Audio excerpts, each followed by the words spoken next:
Hello, everyone. This is Scarlett Johnson, and this is Moms for Liberty Unleashed. And I'm here today with a young Gen Z first-time author. His name is Jacob Feinstein, and he's 27 years old. He was inspired to write this sweet book called This Sweet Land. And I've been talking to him for a couple of weeks. Finally, we were able to get this interview done, so I'm really excited about that. And we're going to discuss your book. I have a few images, but I want to first have you introduce yourself and tell everyone why you were inspired to write this children's novel. Yeah, a pleasure to meet everyone. Thank you for having me on, Scarlett. And I got to say the hype up music before getting on here really fired me up. So kudos to you and the team for choosing some good hype up music.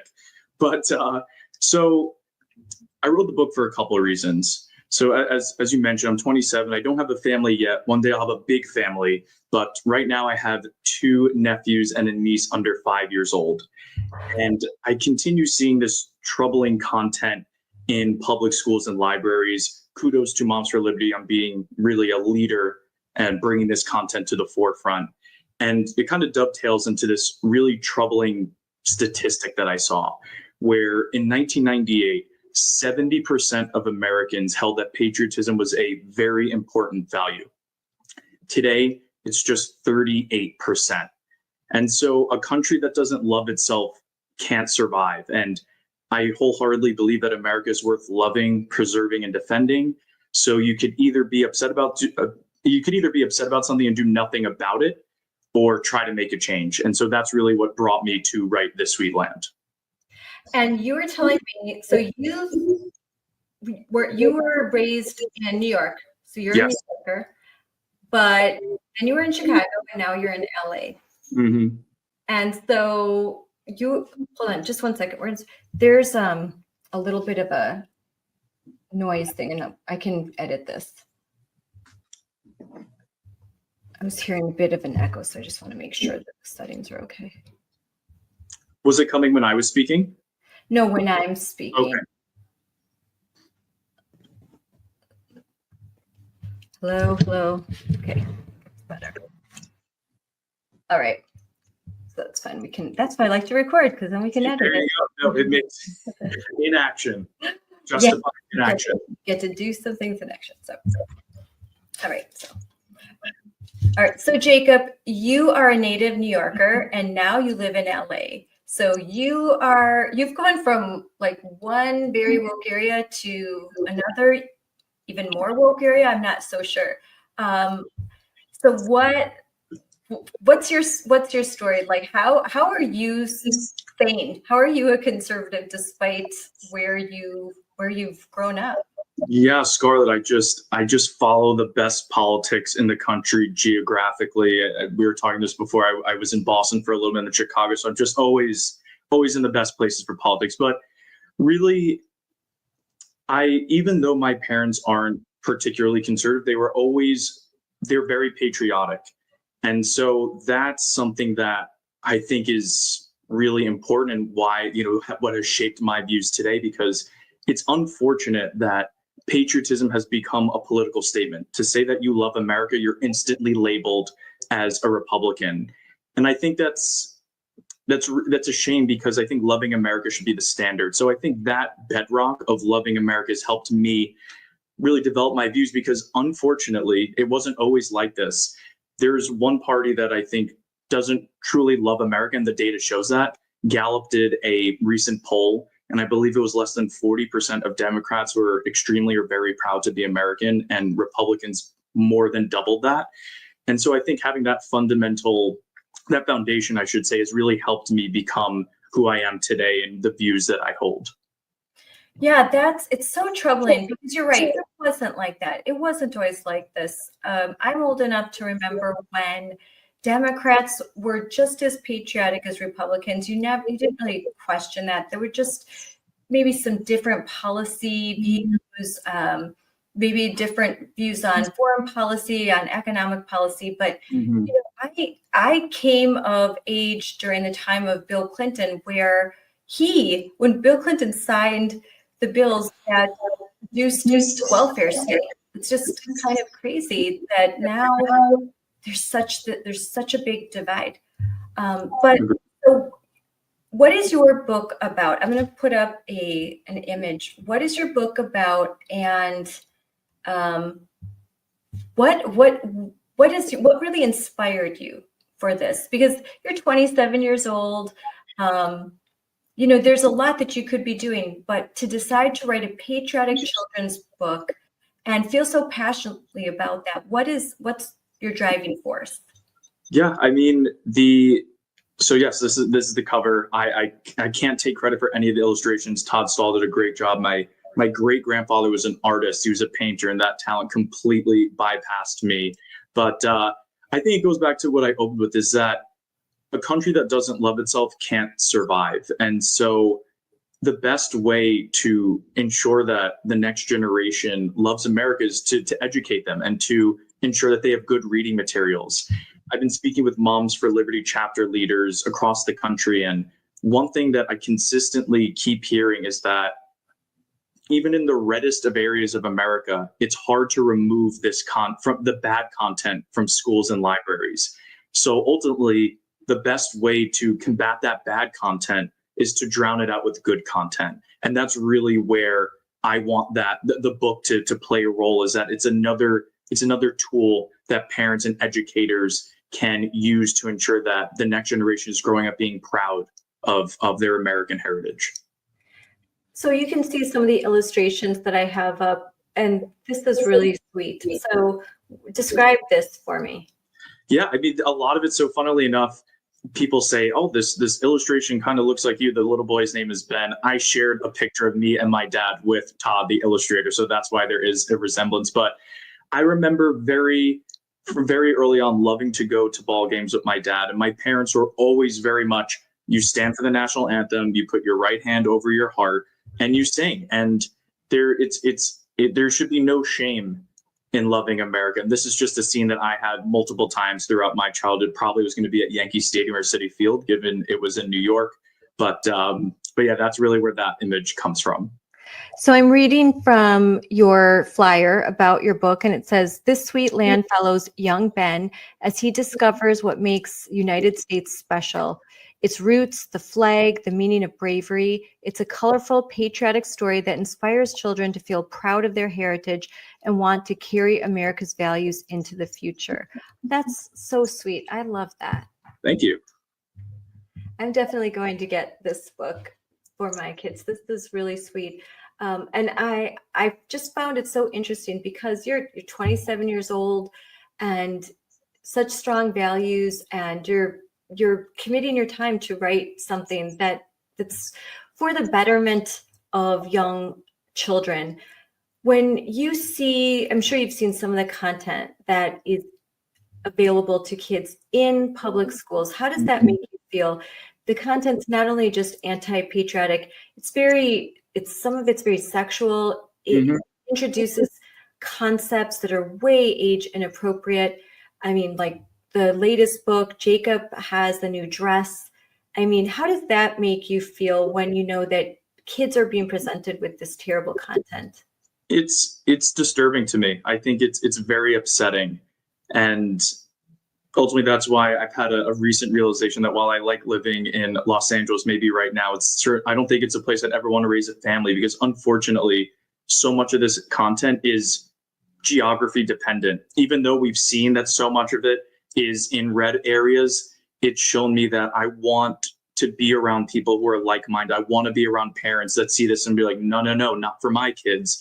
I want, to be in an area where there's a strong Moms for Liberty chapter, making sure that content like this never gets into schools. And if it's there, it's removed. So I would say it's very upsetting. It's just because to me, there's no better place to be in the history of the world than the United States. And I find it very upsetting that there's content out there that's making children feel as though this place is an awful place to be, or it's promoting them not to feel comfortable in the body that they have when they should be proud of the body that they have. So it's alarming. And that's why, unfortunately, we hear that it's hard to remove this content, and I'm hoping the book can just be another tool to drown out the bad content and could be presented to be like, you know what, this is a book that's uplifting, it's positive. We were talking about that. You're like, we want to do something positive and fun and light.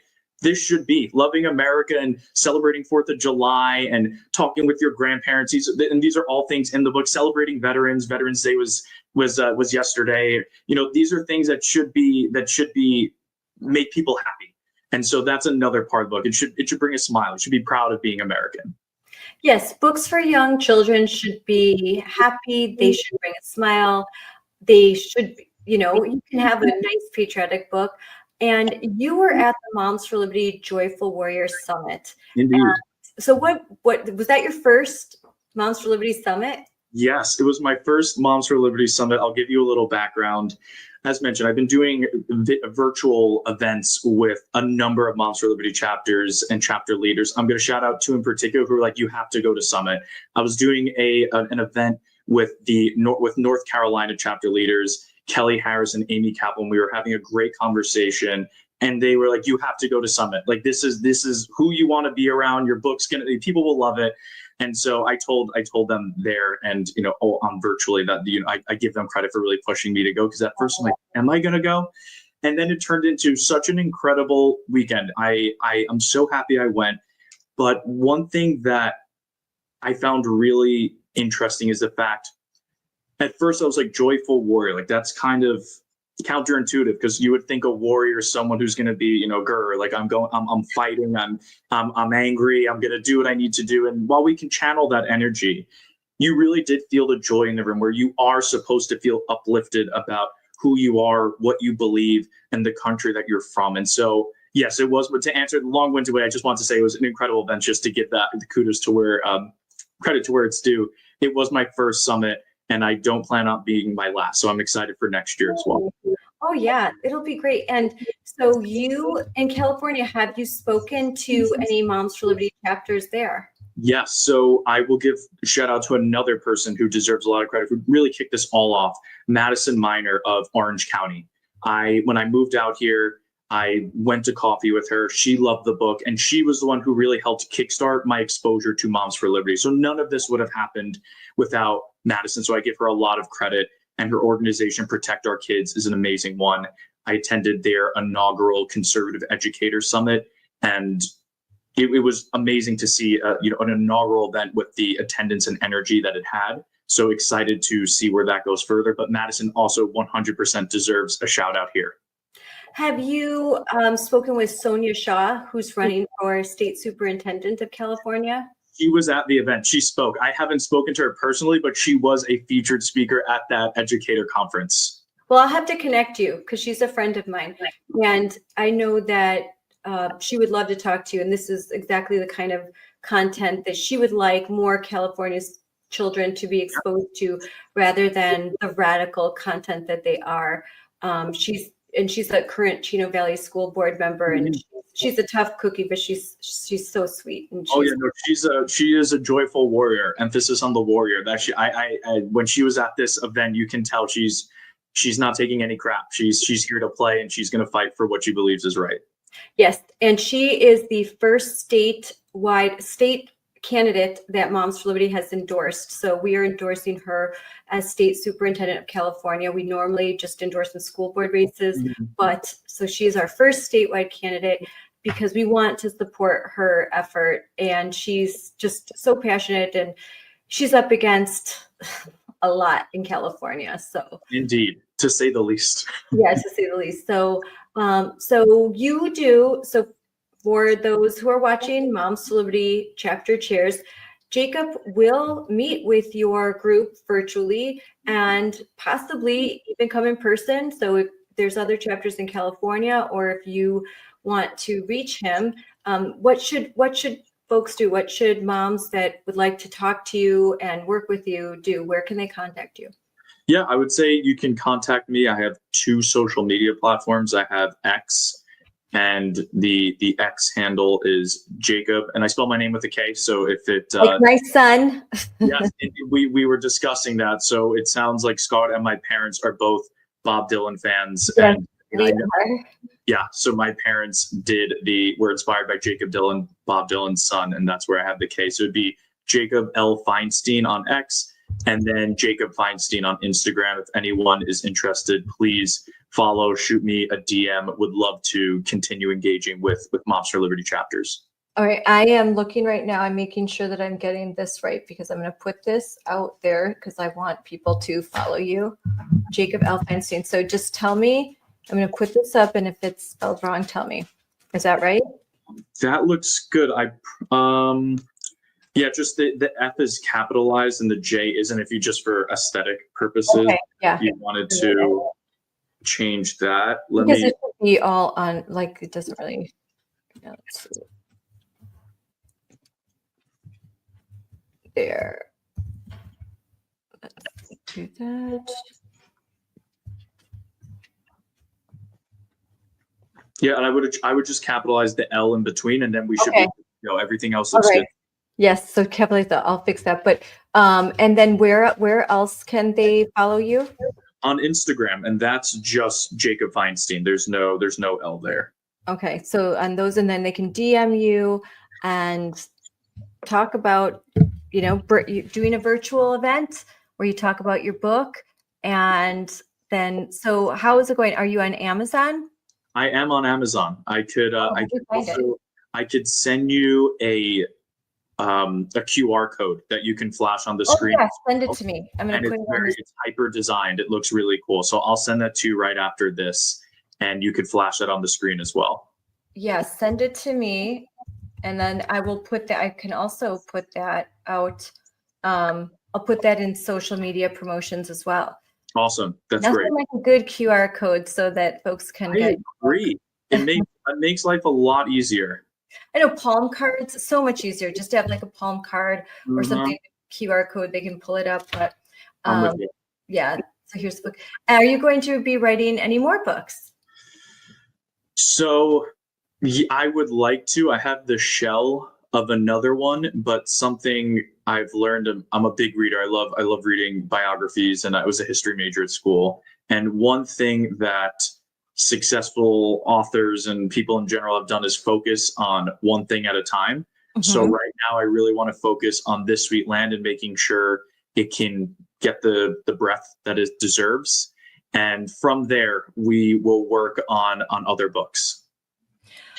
Well, the America 250 celebration is going to be huge. And I know we at Moms for Liberty, we are going to be doing a lot of work. So hopefully we can collaborate, because this is just the kind of material that we want to amplify and make sure that more American children have access to, especially as we celebrate the 250th birthday of our country. And President Trump is really, they're going all out, and we're part of a special committee. So the timing could not be more perfect for material like this. So I'm rooting for you, and I know that we at Moms for Liberty love what you're doing, and we want to support what you're doing, especially you're a young guy, and it's rare to see a 27-year-old that's this committed to country and to providing such wholesome, good materials for kids. Thank you, Scott. I genuinely appreciate that, and I would love to collaborate however I can. I was in DC 2 weekends ago for a wedding, and I was walking with someone along the monuments. So I said, I need to be here on July 4th of next year. It's going to be, I think it's going to be a once in a lifetime opportunity and event. So very excited to see what comes of that. Oh, it will. It's going to be amazing. They're already, have you seen all the construction around DC? They are working, they're like, all the museums are kind of getting refurbished, and the Supreme Court should be done pretty soon. So everywhere I go, I'm there a lot more. You see some kind of construction, and they're like, we're getting ready for the 250. So it's going to be epic. It really is. But thank you for coming on, Jacob. And I'm so happy to promote this book, This Sweet Land, and it's available on Amazon. We are going to provide the QR code in the comments. We're going to provide it when I'm airing and when I'm putting it on social media. And I hope that everyone gets a copy, even if you don't have young kids right now. Like, buy a copy and donate it to your school library, donate it to your local library. Buy 10 copies and donate it, because frankly, that's the best thing that we could do. I think providing alternative content is the joyful warrior way. You know, they often say, oh, you want to ban books, and we don't want to ban books. We just want things to be age appropriate. And a great way to counter this whole like lie that they spread about us is to provide alternative material that there's no one, Democrat, Republican, you can't look at this book and think, oh, I don't want my kids to see this image. You know, of course, they're not going, you know, you'd have to be like AOC level of crazy. I agree. No, it's, there is nothing political or controversial about this book. It's purely about growing up to love America. That's it. That's really it. And the one other thing that I would love to note is that 5% of the profits go to a veteran advocacy nonprofit that I've been volunteering with since freshman year of college, called Points for Patriots. And so our mission is really just a quick, you know, aside, because I think it's an incredible organization. Our mission is to bridge the military-civilian divide, since so many civilians don't know veterans at all, and they sometimes have a really kind of warped conception of veterans, and veterans sometimes struggle with coming back into civilian life. And what I think is special, what we do is that we flip the script. The veterans become the mentors, and we connect them with high school students, and then they help each other, I should say, organize sporting events to raise money for the charity. And so not only are we bridging that military civilian divide where high school students are becoming friends with a veteran, but we're also providing that sense of social entrepreneurship and ownership and execution, which is, you know, crucial for anyone, but especially a high schooler getting, you know, rising into the world, and a veteran who's just entering it again. So wanted to highlight that, because I'm really happy that, you know, not only is the book hopefully can help inspire the next generation to love America, but also directly helping veterans transition back to civilian life.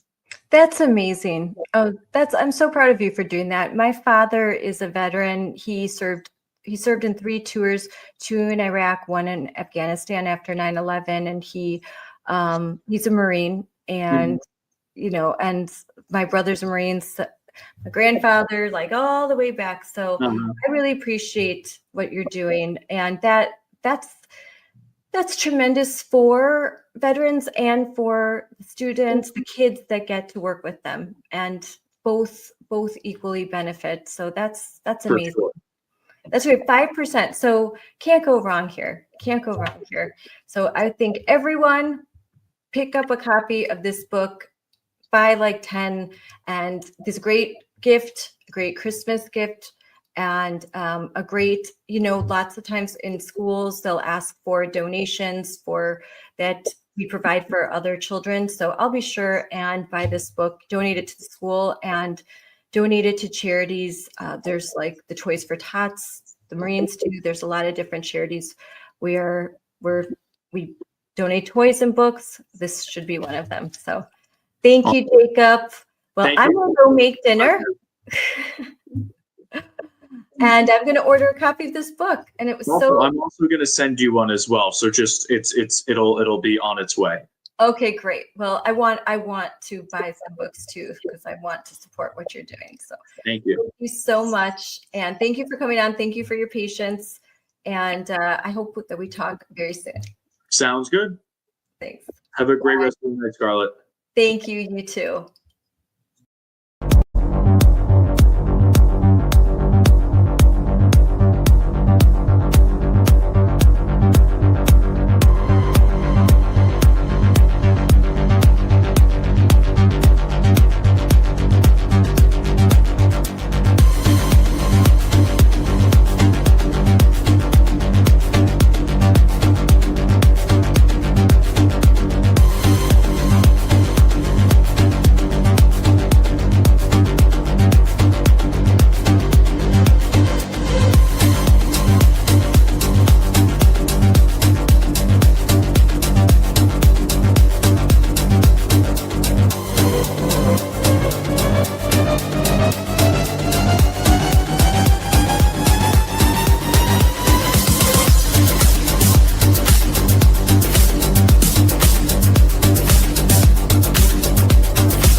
Hi, everyone. Welcome to Unleashed with me, Scarlett Johnson, presented by Moms for Liberty. And I am thrilled to have two very special guests with deep Wisconsin roots. And that's how we say Wisconsin around here. Both are Gen Z conservatives who give me a lot of hope for the future. Evita Duffy Alfonso and her husband is now a congressional candidate, Michael Alfonso. Evita is a writer, a commentator, and hosts the daily podcast, The Bongino Report, Early Edition. And Michael is a producer, I just learned.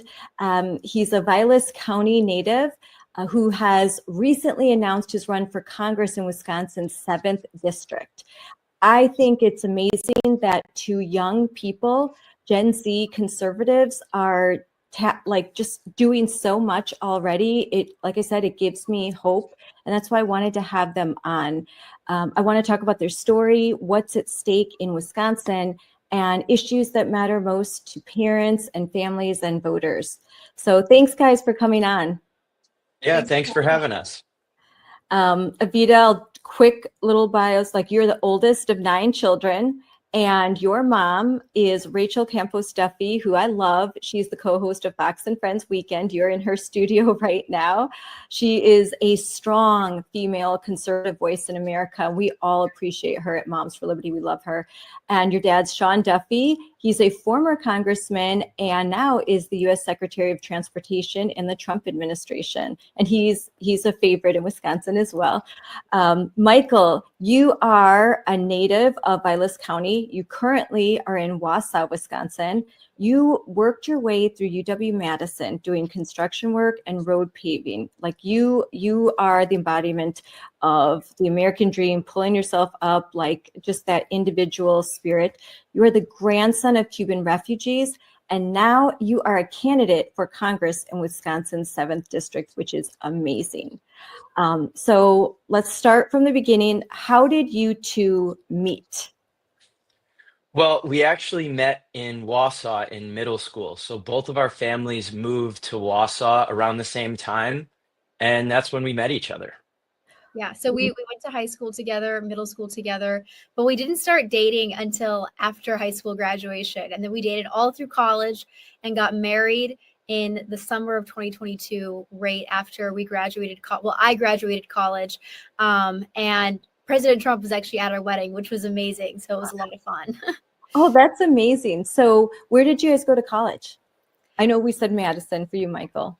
So I went to the University of Chicago, and so he would come on the weekends and visit and take me to dinner or whatever. And so that's how we were able to keep dating, because it was how long of a drive was that, Michael? Like a couple hours? It was only about 2 hours, but you could get caught in traffic, so it'd get 3-4 hours.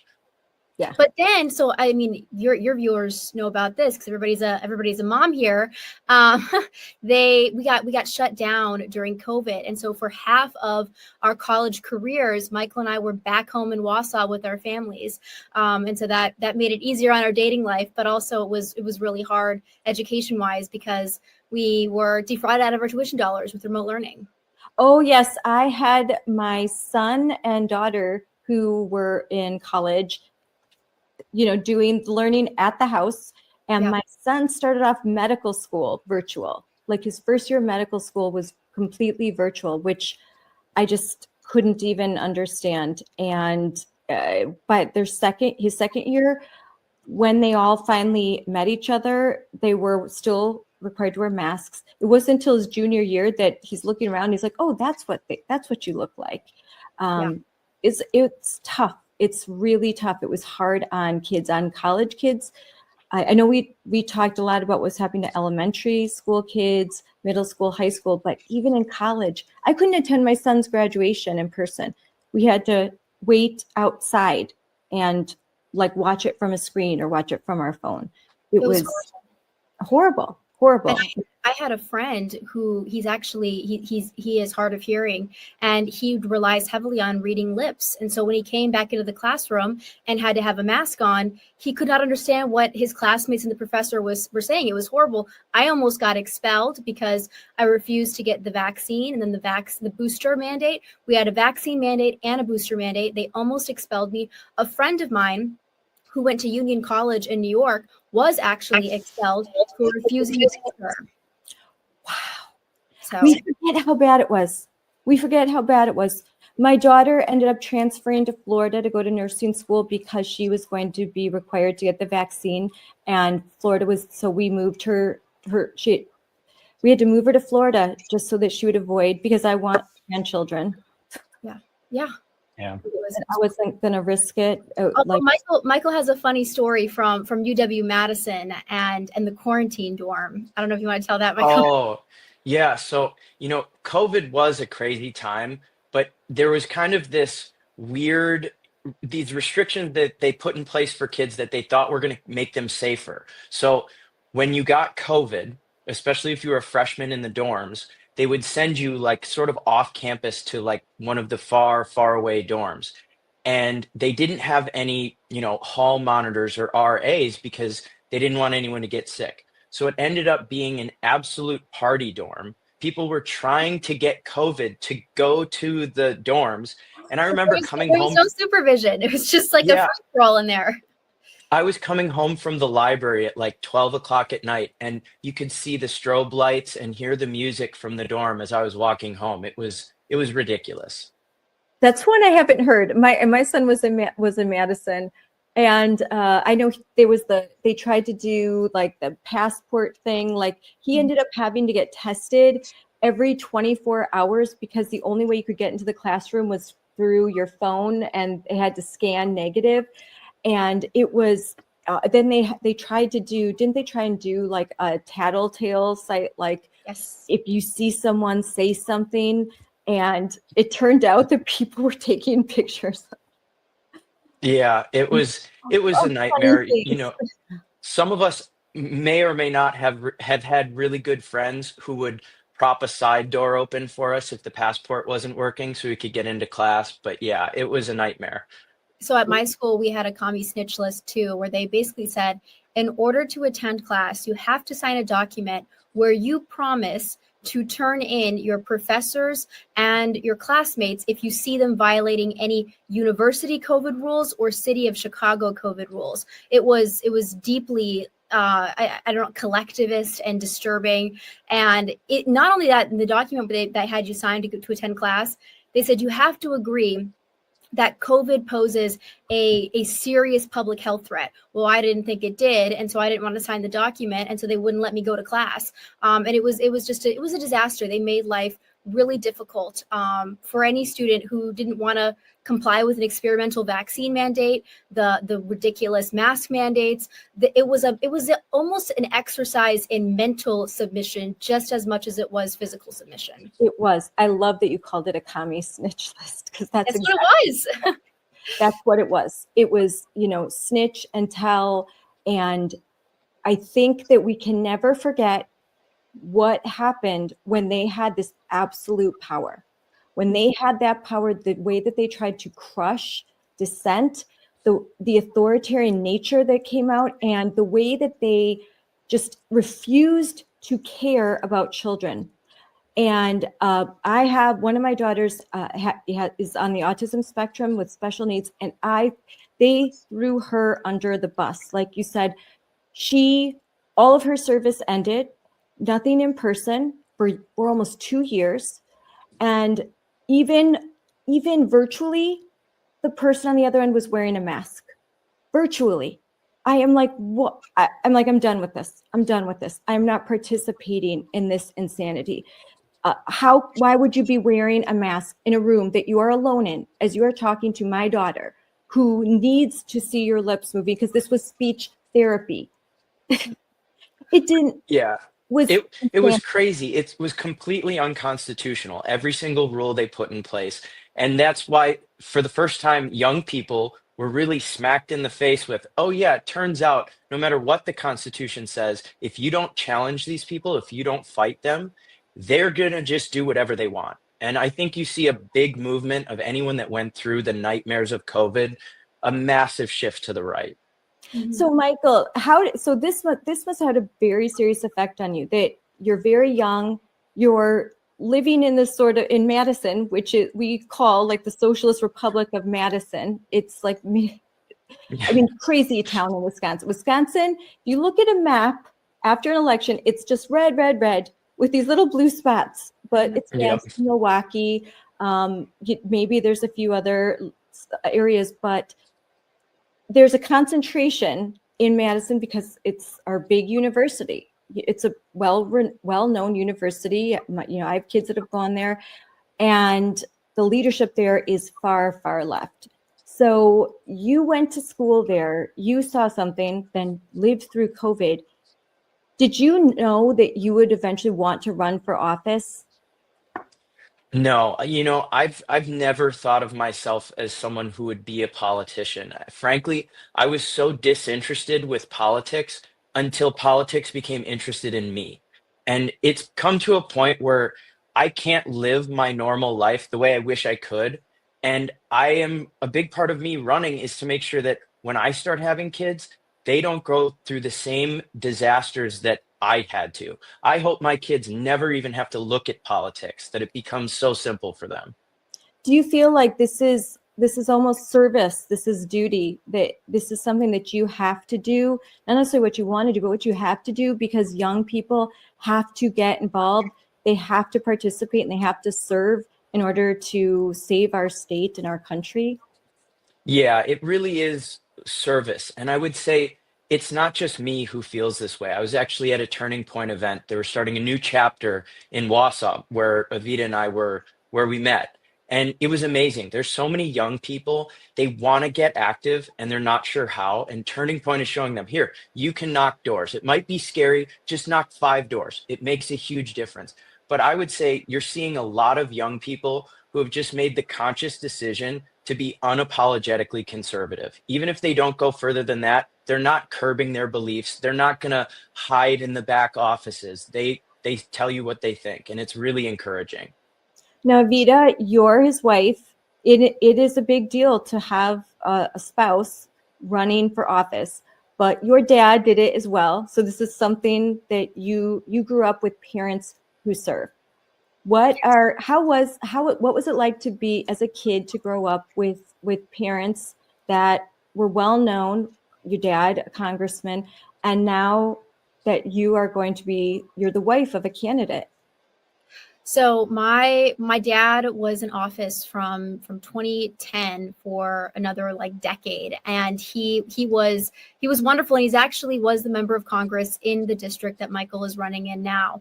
It's where both of us are from. It's where I was born and I was raised, and I loved being involved in politics at a young age. Just to be honest, like I thought it was so fun. I would rollerblade down parade routes. I'd go with my dad to dairy breakfasts and Lincoln Day dinners and Reagan Day dinners. I thought it was so fun.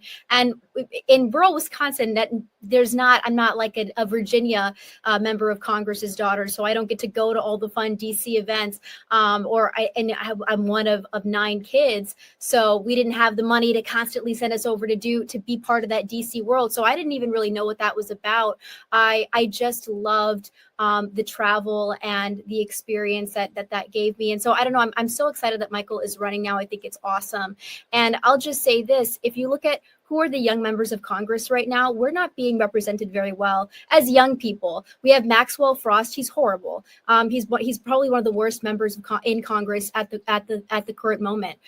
So I think Michael would actually represent the growing number of young people, and especially young men, who are desiring a return to traditionalism. So I know what this job is about. I know how much hard work it takes. This is a massive district. It's the biggest district in the state of Wisconsin. It's one of the biggest in the country. And so I'm ready to support him in any way I can, be there, driving, going places, doing things to make it happen. I'm more than excited about it, and I know what it takes. Yeah, Avita's 100% right.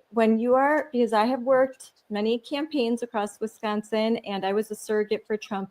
When you are campaigning across Wisconsin, it is not the DC jet set life.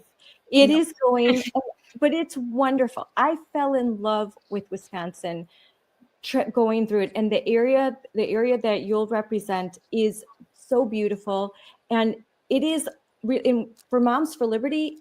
Our strongest chapters are developing there, our fastest growing. We are growing their leaps and bounds as more parents are becoming aware of what's happening in their schools. And what happens in Madison isn't staying in Madison. It's trickling into even more rural and suburban areas.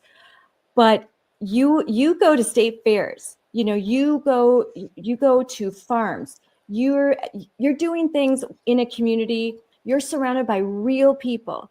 Like, this is the fanciest event you're going to have is going to be with some bratwurst, which is amazing and I love it. And it's going to be all Wisconsin, and it's different. And growing up that way and loving it, that's amazing. And I'm the oldest of my family, and my dad was always into politics. He was a Marine. And so I just love politics too. Some of us are weird that way. We just Scarlett, can I just say to your audience, because so that they know, the first time that we actually met was I was working on an article for the Federalist about what was happening in Stevens Point and in their school district. There was a lot of corruption. They were doing things and injecting woke ideology, and the parents weren't aware of it. And you were so knowledgeable on the subject. So as I was reporting on it, you were an amazing source. I was like, this woman, she's like a dictionary. She's like Google. Like, I talked to her and she has all the facts and the numbers memorized, and great context that you gave me. So it was a good article. And I think what was so amazing about it was, you're right, Scarlett, like, so many people in this area. Stevens Point used to be part of our district. Now it's not, but it's still very close to our district. People are not jiving with the woke ideology, with the critical race theory, with the gender theory, going behind parents' backs and changing a child, brainwashing them into not believing that they are the sex that they were born with. And so this is a place where, because the families are traditional, because the people have those values, especially the parents, there is so much room for big change, to become leaders and examples in the country, and also to be represented by a member of Congress who stands with them fully. This is a district that does not need a squishy member of Congress, because it is a diehard red district, and they're ready to fight. Yes, it's a district that Tom Tiffany holds, and he's running for governor right now, and he's the leading candidate for governor. And so there needs to be a strong Republican in place, one that will vote like Tom did, to support women and girls and protect women and girls sports. This is legislation that we absolutely must get across and this has to happen in Congress. We need this to happen. We need this to pass. We need protections of Title IX and the definition of sex, male, female, not the all-inclusive gender identity, which basically eviscerates Title IX and denies women their opportunities in education and in sports. So, Michael, I know I can guess that you are supportive of of Team Sanity. I'm completely supportive of Team Sanity, but something I would throw in there that I think is really important for anyone seeking office right now: we need Christian leaders who not just understand that it's crazy to have a man in women's sports. No, we need to understand where our beliefs come from. And if you aren't deeply rooted in your faith, you will get pulled by the DC madness. You will get talked into all sorts of crazy compromises. We need people who understand why we believe what we believe. That is 100% true.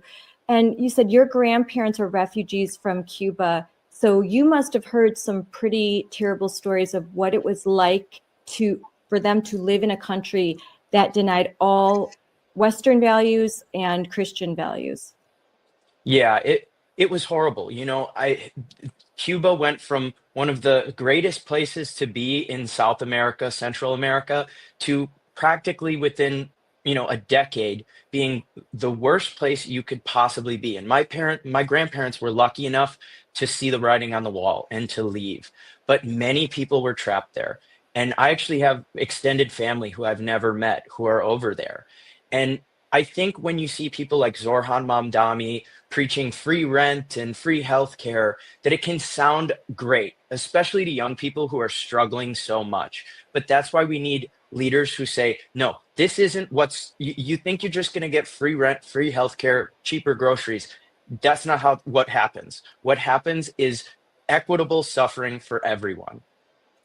And his message seemed like that's all everyone's been talking about. This message resonated with a lot of Gen Z in New York. And so providing that alternative message is so important.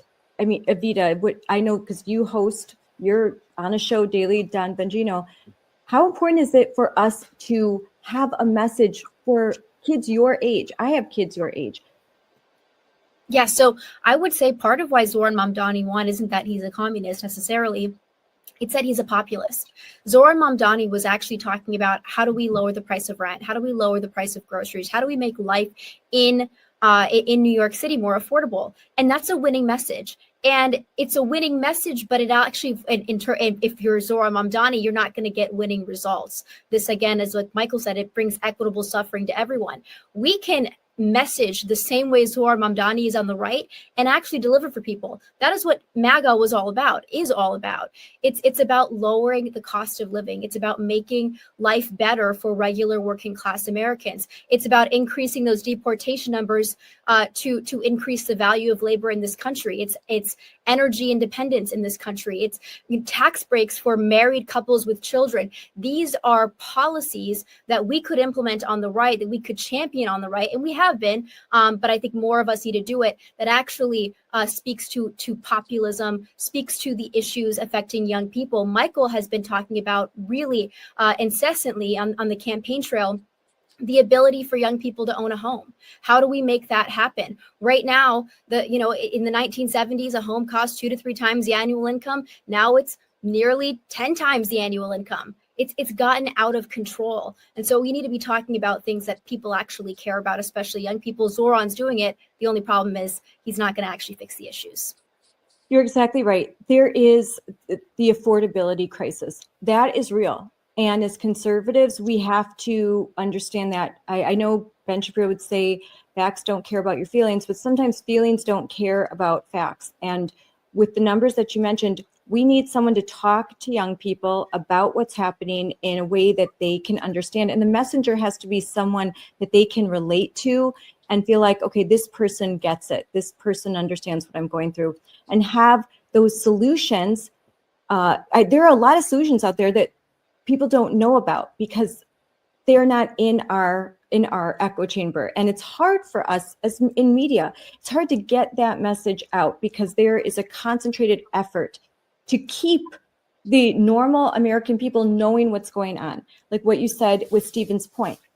It should have been mainstream news. It should have been the cover of the Milwaukee Journal that Gigi Stahl is indoctrinating teachers, talking about furries in classrooms. Like that. Litter boxes in the bathrooms. Litter boxes in the bathrooms. I know everyone, the thing that's never happening, where teachers are asking, are there going to be litter boxes? In a professional development, that should have been front news, but it's not. It's not. Milwaukee Journal will just not talk about that. So we need people that will talk about it, and young people that are just legitimate. And so I appreciate that you are talking about these issues and working with groups like Turning Point, where that's the message, that they are just trying to get to these young voters, these college age voters. We have a different message, a message of hope, not one of fear, and not one where the government is going to solve all of your problems, because it can't. And in the attempt to do so, it's going to just destroy everything.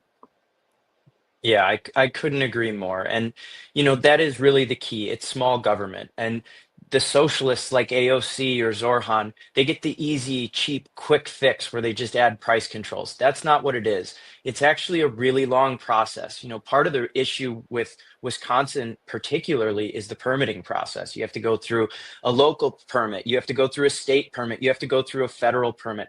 All different paperwork, all submitted to different agencies.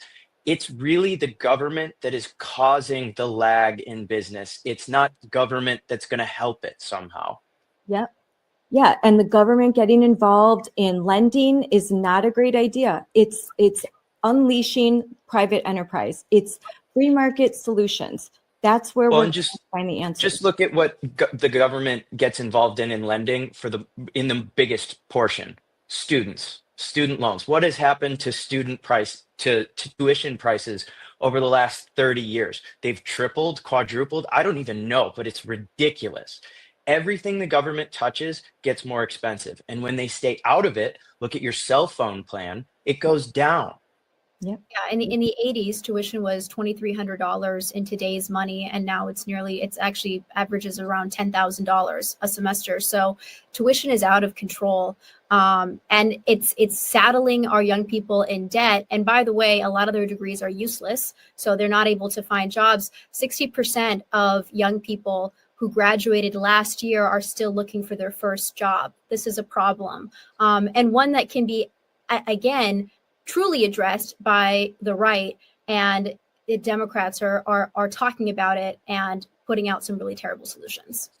Yeah, and as you guys are closer to graduating college than I definitely am, you really know what it's like. But I have kids, and we talk about this, like the amount of debt and where they're going to go to college and what degree they're going to get. Because if you want a degree in education, you don't need to go to a private school and amass $250,000 of debt that will just continue. The interest will just keep growing and growing. It's a big issue that we have to deal with. There's no easy solution, and the government made the mess. They're not going to clean it up. Right now, I'll talk about what's happening in Mequon, Wisconsin. I'm sure you guys have heard that we have South American gangs roaming through my area of Wisconsin, which I moved to because it's so safe. This is an area where you didn't even have to lock your car door.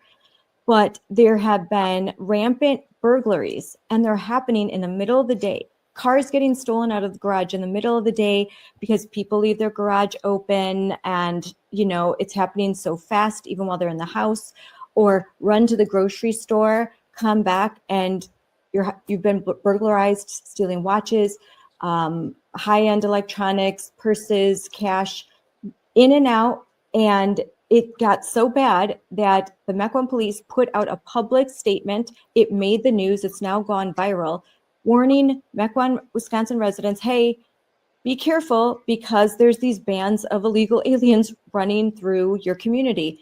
All weekend, our community's been in an uproar. We just installed 2 more cameras. My husband's worried. He keeps texting me, did you lock everything? Are you okay? Make sure that the dog, luckily we have a dog that's running around the barks a lot. That's hard to believe that this is happening in Wisconsin, in suburban communities, in rural communities. It shouldn't be happening anywhere, in Milwaukee or anywhere, but this is what happened. This is still the effects of illegal immigration and our governor and Democrats in Wisconsin refusing to work with the Trump administration and ICE. Yeah, this is what happens when the madness from the left, from Marxism, reaches its peak. We have roaming gangs of illegal migrants stealing things from people's homes. And you have a group of people in Wisconsin who would lose their mind if ICE came in and had a presence in the area. They always side with the side of victims.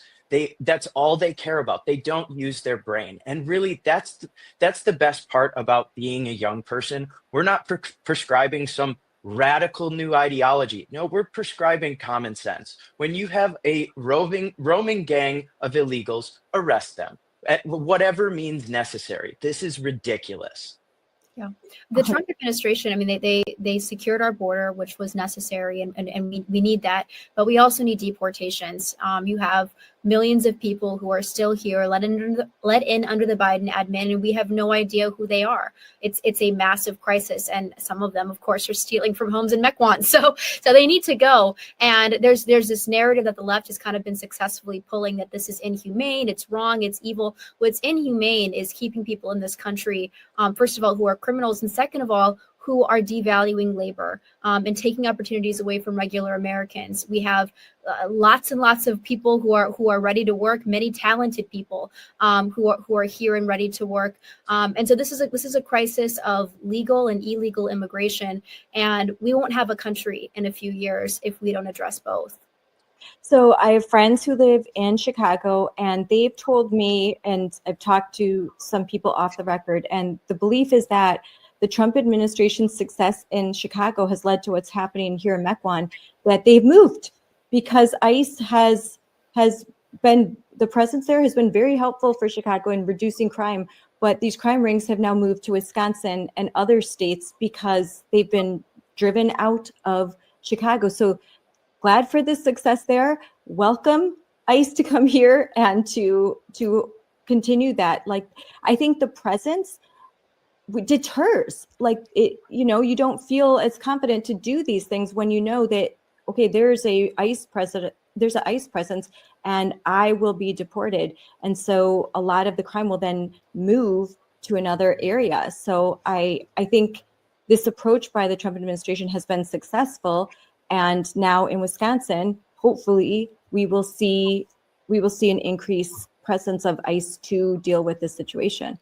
Well, I would love to see that. I would have to say I doubt it, because this is the problem with having left-wing governors. If you have a governor that fights tooth and nail against the president, it becomes very difficult for him to bring in ICE and, federal law enforcement, which is exactly what they're for, to aid local authorities. And I hope we see a massive increase in ICE presence, but I doubt it with Governor Evers. I mean, he's too busy covering up for pedophiles in the school districts to care about people who are getting their cars stolen in Mequon. Why don't you talk more about that, Michael? Because it is a huge story in Wisconsin regarding what we call the Department of Instruction. That's our state Department of Education, run by Jill Underly, and former DPI, Department of Instruction, was Governor Tony Evers, a Democrat. So why don't you tell everyone this story? It's absolutely shocking. Yeah, I mean, the DPI and Jill Underly have basically been brushing under the rug multiple accusations of grooming and child abuse in the school district. While this is happening, the school district has fallen behind Mississippi for education. This is what happens when you elect left-wing radicals. They care more about victims, so the pedophile apparently, than they care about kids who are just trying to learn how to read. Yeah, and that's not an exaggeration. A lot of leftists like to use minor attracted persons to refer to pedophiles. They truly do sympathize with pedophiles, and they want all of us to as well. Yeah, Governor Evers was just recently asked by Spectrum News if he would support the GOP legislation that would define the term groomer as it applies in K through 12 education, so that basically we can take care of these issues. And he said he's worried that that kind of legislation might make it hard for a teacher to hug a child or a student. I mean, this isn't rocket science. We're trying to protect kids from predators instead of letting them quietly resign and covering it up and shoving it under the rug, that you actually deal with and prosecute these people. I just think, why? Again, it's common sense. You would think for anyone with two brain cells to rub together, they would know what the solution is. But apparently with the people we have in office, they can't figure it out. But I will say that some of the Republicans that put that legislation forward, his name's Jesse James. He's actually in my district. He's a rock star. He actually cares about kids. And this is the battle. It's no longer right versus left. It's not a political fight. It is a spiritual battle. Are you on the side of grooming children or are you not? Yes, Jesse James and Representative Amanda Nedweski, great. They've done a great job, a tremendous job. I've watched all of the hearings that they've had, that Jill Underly didn't even bother to show up to the first one. And now she was busy getting an award, right?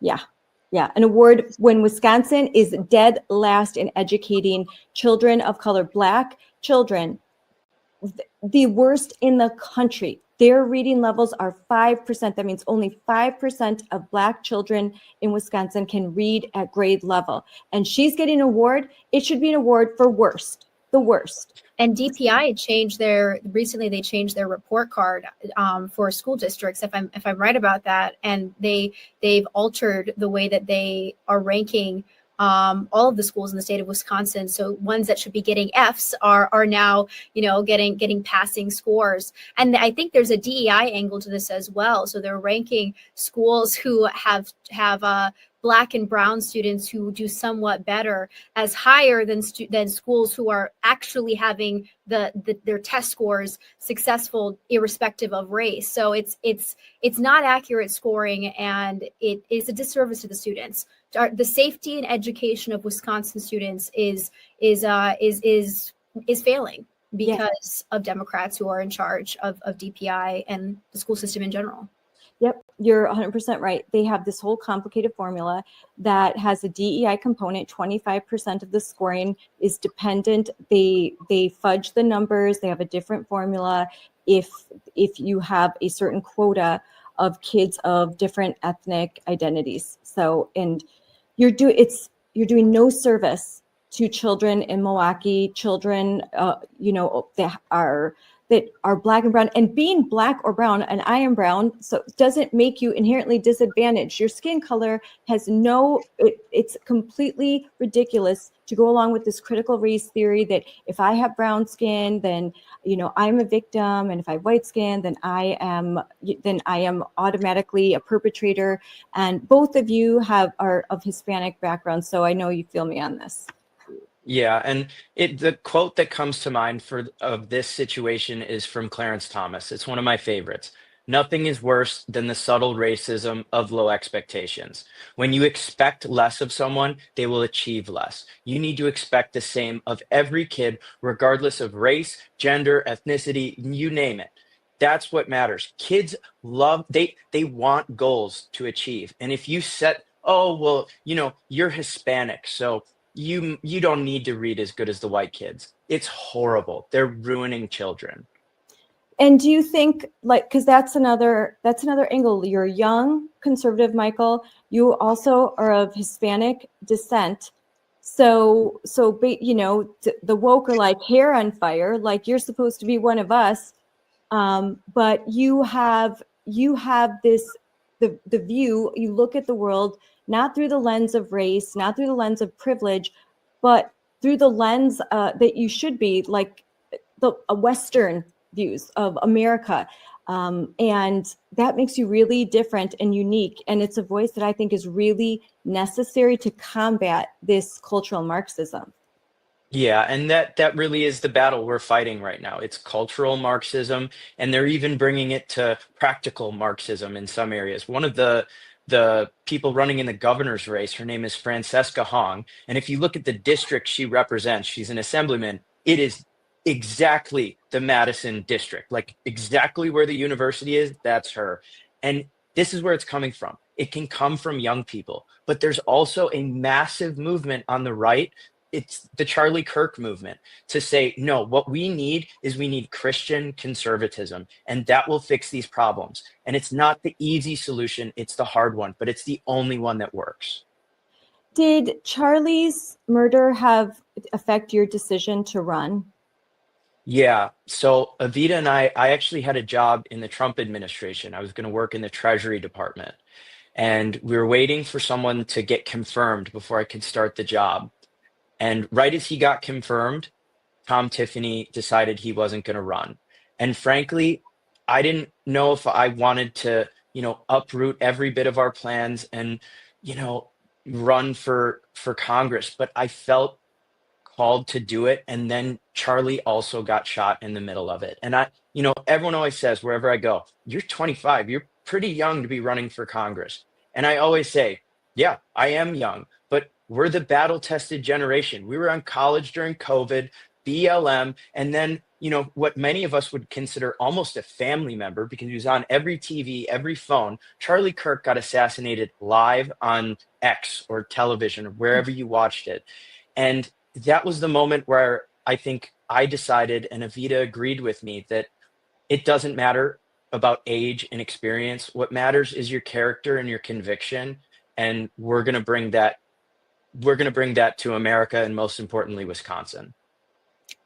Evita, I think you two have a lot of experience, even though you have a young age, just because of your background and what you've been exposed to. So you have some unique insight. You're older souls. Yeah, well, I've been told that. I don't know if Michael's been told that I'm an old soul. No, but it's true. I feel like we've been fighting for a long time. I will say that the prequel to the BLM rioting that happened in our country was actually the protests against Scott Walker, the teacher unions, when they took over the state capitol. And they mean, it was disgusting what happened. There was trash all over the floor. They were screaming and yelling. Assemblymen and senators could not even get to their day-to-day jobs. When my dad was a member of Congress at this time, and he had to be police escorted to fundraisers or just events that he was doing with Governor Scott Walker because it was that bad. This is how leftists behave. They have no respect for our country, for our founding, for our heritage, and in fact, they hate it. And Michael and I understand that really deeply because we watched many of our classmates descend into the cultural Marxism madness. In Chicago, they burned the city down. In Madison, I mean, I was a student journalist. We were walking through the streets, and every building was boarded up. There was graffiti everywhere. Business owners were terrified. The students acted like lunatics, and there were no consequences. There were no consequences for the health experts who lied to us during COVID. Michael's right when he says that we're a battle-tested generation. We have seen a lot. And the jig is up, and I think that we're ready to fight. And I think Charlie Kirk was a tipping point for us and for a lot of other young people to say we're not going to just sit back and let our generation descend into madness, into the lies of Zohar Mamdani. We're actually going to represent something different. I agree. I think that we have to pass the baton. We have to allow young people to start to, with their fresh set of eyes, look at the problems and come up with different perspectives. You guys are the future, and we should be encouraging and celebrating the fact that you're willing to make this huge sacrifice and run for office, because it is a real sacrifice. It can be a lot of fun, but it's a lot of work, and that we're always trying to get Gen Z and younger people involved. And so when they are getting involved, I think we should be extremely supportive and open to their message, because it's the message of the future. We appreciate that. I love all the support that we can get. Yes. So in closing, and I know Michael will and Evita, I'll see you a lot in Wisconsin, which is awesome, because we are going to be getting very involved in the 2026 elections. Moms for Liberty, Wisconsin, we have a legislative day, February 3rd and 4th, and you all are invited for sure. I'll give you more information.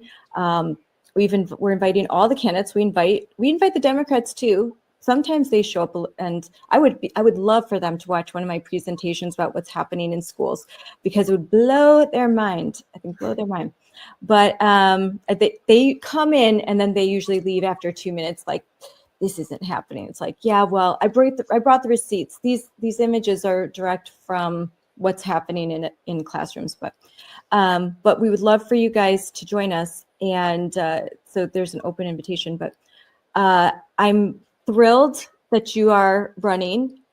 And in closing, I would like to know, as Wisconsin is watching closely, and now this is going out nationwide, what is your message that you want to give to the families in your district, the parents in your district, and across Wisconsin, across the country? I would say, specifically for the people in Wisconsin, stay strong. We have a weak governor right now. It can seem like the world is falling apart. It's not.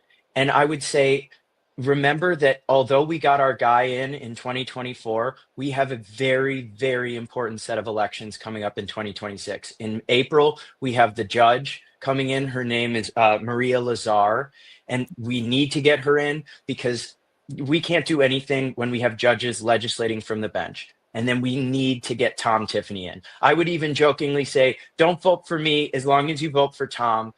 That's what's most important for Wisconsin. And really just stay strong. It's going to get better. And I think you vote all down ballot. Definitely vote for you too. But that April election, that's also school board elections. Those are the nonpartisan elections in Wisconsin. They're separate, but you're right. The election Nonpartisan. Nonpartisan. I know it's annoying. it's not nonpartisan, but yeah, Maria Lazar is running in that very important state Supreme Court race. And then your election is coming up. No, this would be November, and we'll see how primaries and all of that go out. But so Evita, how important is the 2026 election? Well, it's essential. Right now, President Trump has a lot of executive orders.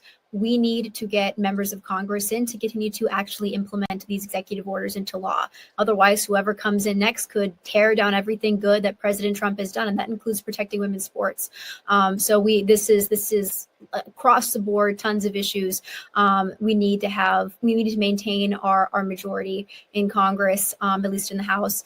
And the other thing that I will say just about Michael, I think it's really important that, we elect Republicans, we elect conservatives, but more importantly, that we elect people who are good people. And I can shamelessly, because I'm his wife, I can tell you that Michael is somebody who is worried about his soul, and everything that he says and does, he is thinking about what comes next. And that's the kind of person that you want representing you, who is really thinking about the next life, which is what really matters, and will act on it. That's how you have good legislatures, good people who are willing to do what's right in positions of power, and under a lot of pressure.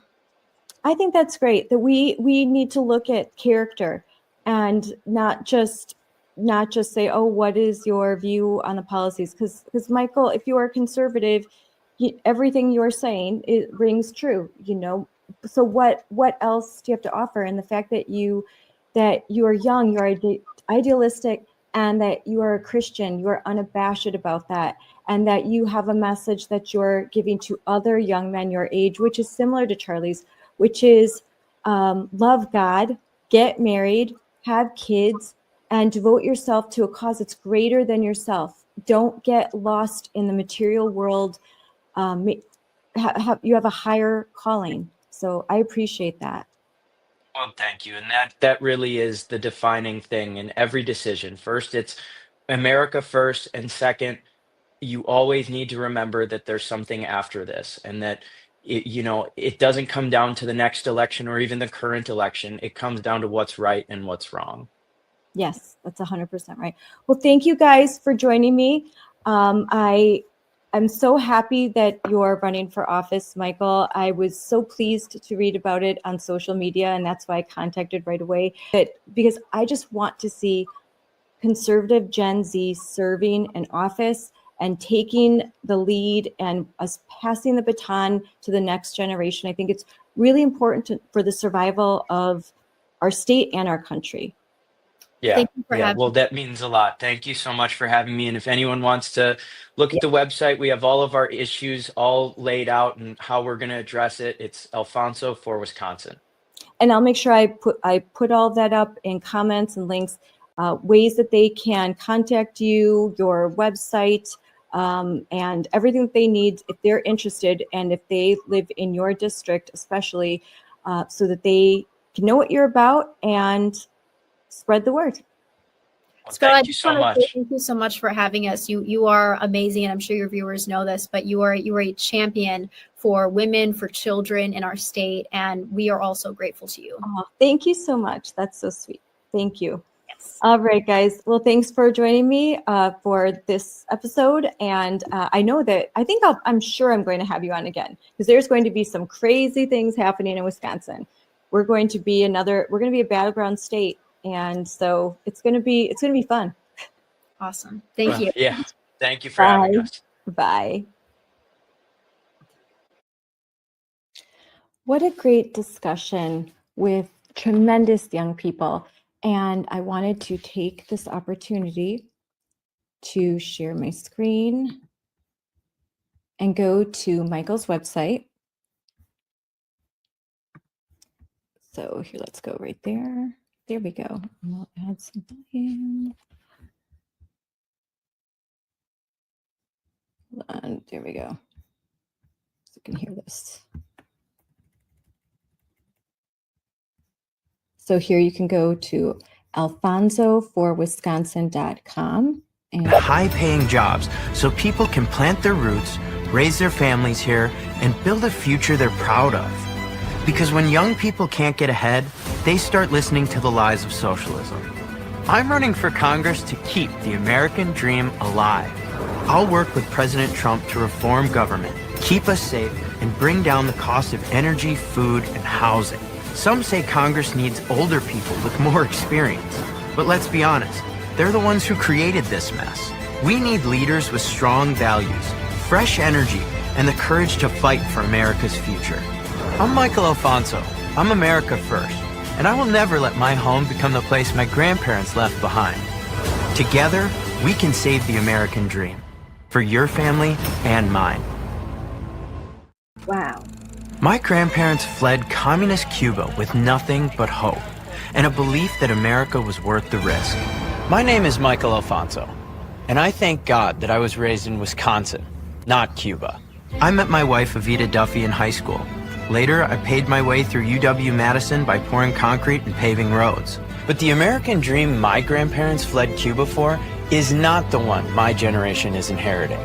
Prices keep climbing, groceries, gas, housing, and for young people, buying a home feels impossible. Our district needs to bring in high-paying jobs so people can plant their roots, raise their families here, and build a future they're proud of. Because when young people can't get ahead, they start listening to the lies of socialism. I'm running for Congress to keep the American dream alive.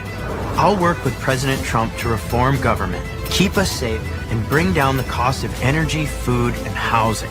Some say Congress needs older people with more experience. But let's be honest, they're the ones who created this mess. We need leaders with strong values, fresh energy, and the courage to fight for America's future. I'm Michael Alfonso. I'm America first, and I will never let my home become the place my grandparents left behind. Together, we can save the American dream for your family and mine. I love that. Oh, that's so cool. And look at these great pictures here. Great. I give it an A. That's a great ad, opening ad, great pictures on here. So if you want to learn more about Michael Alfonso, you can go to this website, particularly if you are in his district. So I love that. I love that. I want Wisconsin to not be the place that I have to leave behind. That's exactly right. Like Reagan said, where do we go? If we lose freedom here in America, where do we go? There's nowhere else to go. This is it. This is the last stand for free enterprise, free markets, freedom, liberty, all of that.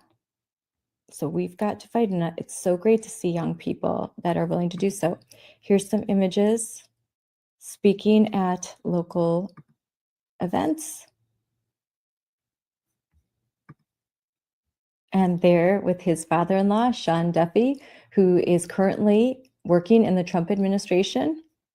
He's the Secretary of the Department of Transportation, and he is a former congressman of the same district that Michael is running. And here is Evita Duffy. And just listening to her, she's so sharp, young but sharp. I mean, she hosts the Bongino Report Early Edition. She's excellent. Her ratings are tremendous. And she's just very articulate. She was a writer, and as she described, that we had worked together on an article that she wrote for the Federalists. And it's great that she's great writing and that she was always focused on Wisconsin. She always tried to bring in some of the stories that we work on in Moms for Liberty. And there they are at the convention, the RNC convention, July 2024 in Wisconsin. I was there all the way over here because I was a Wisconsin delegate. And I remember when all the balloons fell. It was so great. And so, and I wanted to put this picture here. Here he is. He's with Turning Point. Brett, who I've had on the show briefly when he was doing some door knocking in Arizona. He started off as a state leader in Turning Point. He is now already moving up to be a national leader.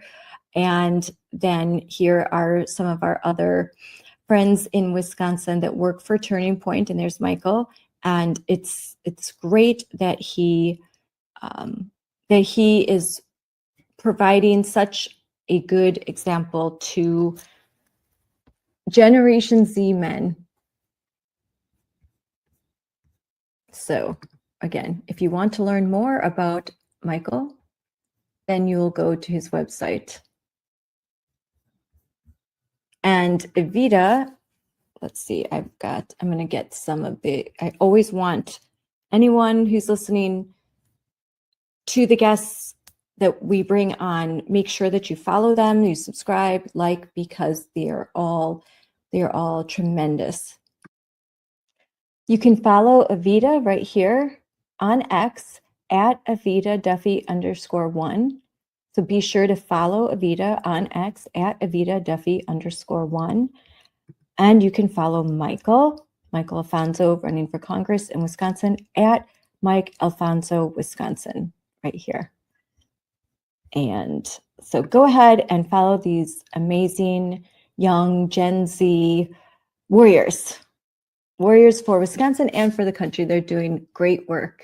So thanks for joining me. I'm Scarlett Johnson, and this is Moms for Liberty Unleashed.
Hey everyone, welcome to Unleashed with Scarlett Johnson, presented by Moms for Liberty.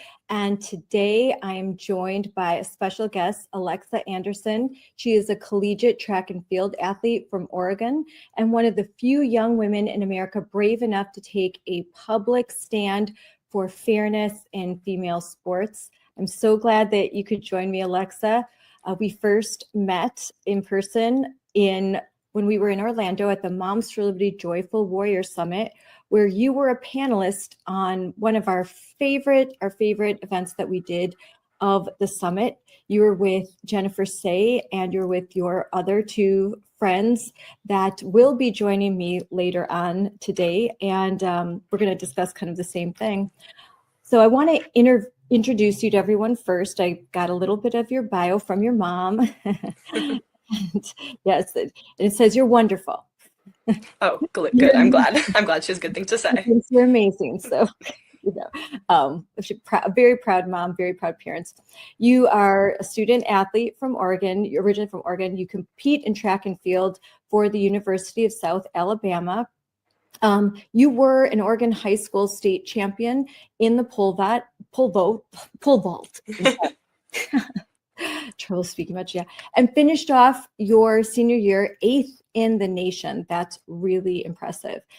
Since then, you've become an advocate for the protection of women's sports after taking a stand against Oregon's allowance of biological males in the women's sports division. So that's like just a little nutshell, but there's so much more to learn about you. And I want to talk about the fact that you were just recently given an award that is very prestigious. But let's start off with just to talk about yourself, like when did you start playing sports and what has female sports meant to you? I have been an athlete from as long as I can remember. My parents put me into gymnastics when I was young. I was just that crazy, energetic kid that needed somewhere to go. So I was a gymnast for about 9 years until my freshman year of high school. And then from there, I moved on to play volleyball and track and field for my entire high school career. So in track and field, I do the events of pole vault and high jump mainly. And then I did volleyball my entire high school career. Now I do track and field in college. But women's sports has been so crucial to me growing into who I am. It's really been a safe space for me to not only grow as an athlete, but grow as a person and learn about my independence, motivation, time management, all these different skills that it has given me that have helped me get to where I am today to be a collegiate athlete. So now you talked that you were in gymnastics young, and I'm the mom of 4 girls, and they have all been in different athletic, things. My oldest daughter, she was a really good ballerina. She was very into ballet when she was little, since she was 2 years old, and all the way up until high school. I have another daughter that plays basketball. She's in high school, and she's been playing basketball since she was in kindergarten. I have daughters that have played, at all sports. I have one that's she's really into cheer, track and field. My son, soccer, tennis. So it's a huge commitment, right? Since you're little, like when you were involved in gymnastics, what did that entail for you? When I was involved in gymnastics, I was a competitive gymnast, which means I was part of a competitive team that would travel and stuff. So from the age of about 7 years old, I believe I was practicing 25 to 30 hours a week. We'd have practice 5 days a week, about 4.5, 5 hours a day from the age of 6 all the way up until about, I think I was 14 or 15 when I quit that sport. Yeah, and you didn't take time off in the summers, right? You were competing, then driving, going to events, driving probably around your community, then your state, and then probably the whole country, because that's how it is now. With even by the time kids are in middle school, they are in clubs, they are competing, they have to have lots of practices, lots of personal training, all of that, right? Yes, ma'am. It's a huge commitment, not only for me, but for my family and everything as well, to be involved in so many sports that are so high intensity from such a young age. What made you stop doing gymnastics and to start to do sports in high school? I quit gymnastics because I kind of outgrew it. I'm 5'11", a little tall for gymnasts. If you look at our Olympic team, I think the tallest one was about 5'3". So I quit just because it wasn't right for my body type. But I went into high school athletics. I joined volleyball, obviously, because I'm tall. And then in track and field, I mean, pole vault's about the closest you can get to gymnastics. You're going upside down, you're swinging over bars on this bendy stick. So I saw that, I'm like, hey, I want to go do that. That looks awesome. And then when you're involved in high school athletics, then you're part of the whole school, the school spirit. Where I know when my daughter was in ballet, and they didn't have any sort of ballet in middle school, so she often had to do things separate from everyone else.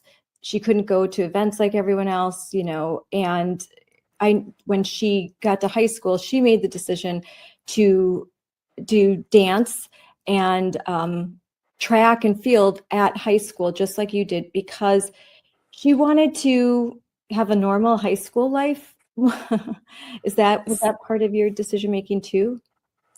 Yes, I mean, I think that the team aspect of sports and being involved in that community, especially amongst a high school, is so amazing and so important. I made so many friends that I am still friends with to this day. They're all back in Oregon. I'm out here in Alabama, and we still all talk because we were brought together by this sport that had us training together for hours, weeks, months, and just going through all these life milestones together. So it's a really amazing thing to be involved in.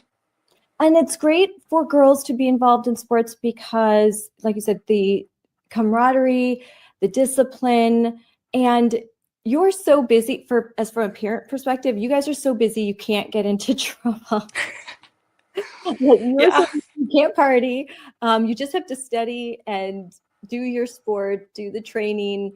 Usually you're involved in some extracurricular clubs so that you can stay conditioned for your sport when the season comes. So yeah, parents of girls love their girls to be involved in sports because they tend to be really nice girls. All of my daughter's friends, they're all such really sweet girls, and they don't get into a lot of trouble. They just don't have the time for it. Yes, definitely. I'm so happy about all the people that I've met and grown close with through women's sports. It's really been a big part of my life. I mean, ever since I was little. So, Yeah, it teaches you, learn things. There's important lessons, and it looks great on your college applications that you've participated and you've stuck with something yes, definitely. and the team spirit. So what happened to you? What did you start to see in your high school that was concerning as far as female sports? It wasn't directly in my high school, but in Oregon the past couple years, we have started seeing a growing transgender population, which I am a huge believer in the fact that people should live their lives the ways that make them happy. And I am not someone to tell you who you can and cannot be. I am not transphobic, I'm not homophobic, anything like that.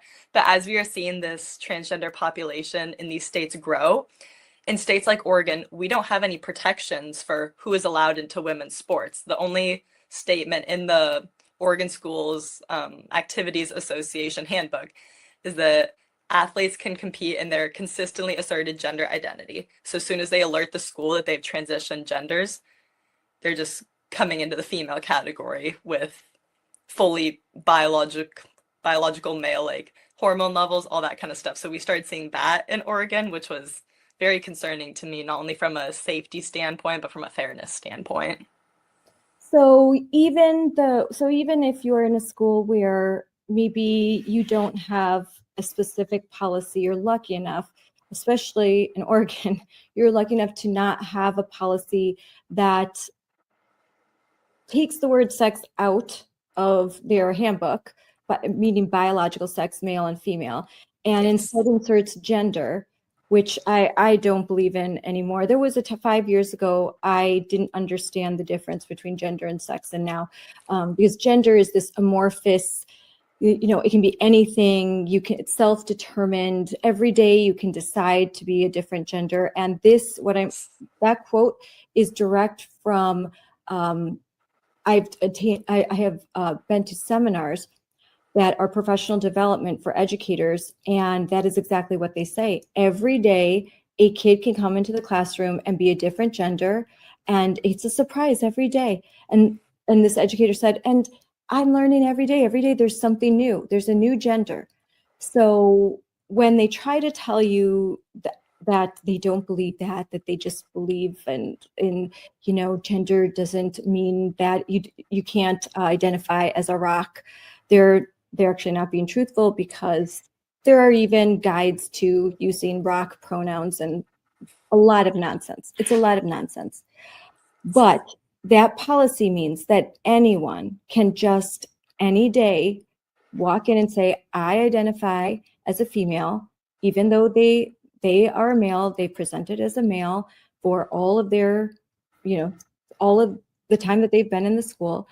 I'm a male, I'm a female now, and I want to try out for the female team. I want to use female bathrooms, female locker rooms, and schools can shrug their shoulders and say, well, what can we do? That's what they identify as. So we just have to go along with it.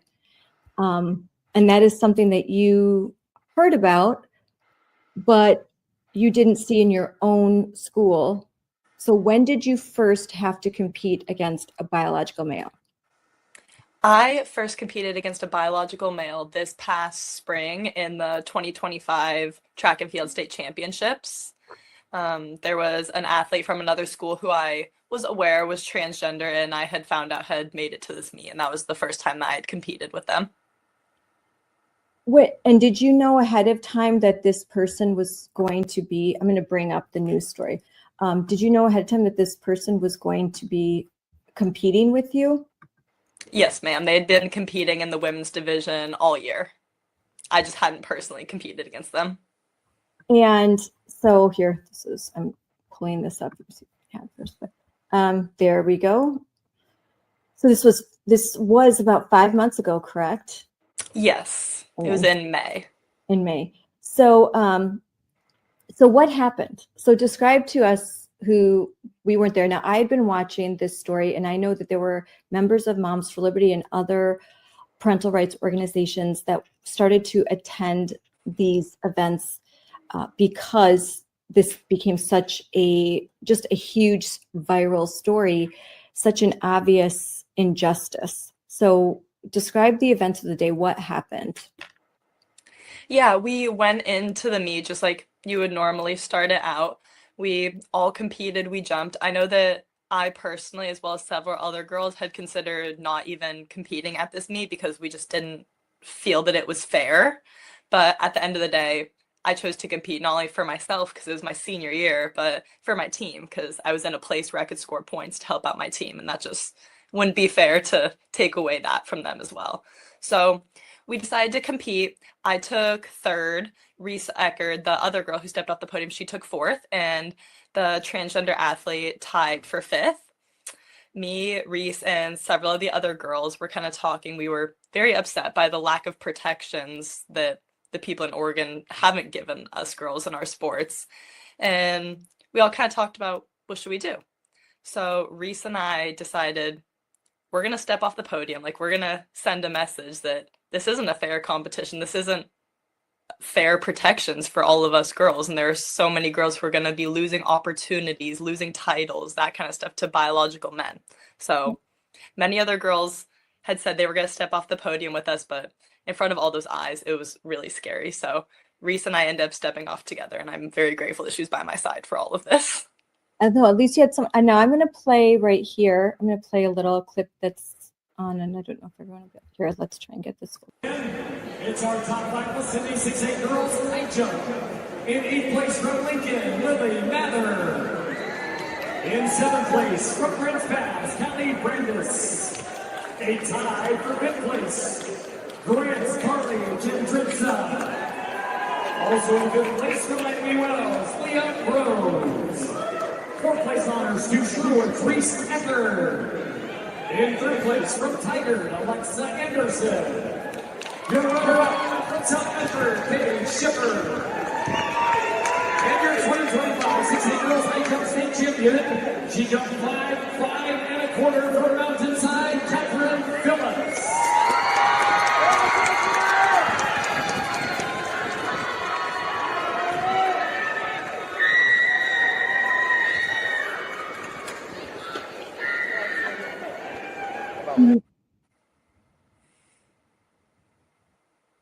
So you can see from that clip, I know because you could be distracted by the setting up in the front, but you could see when they were calling you up to the podium, the two of you step down and then you turn your back to the podium and very respectfully just put your hands, behind your back, and you're just very respectfully doing something that is a peaceful protest and completely, I think amazing and brave.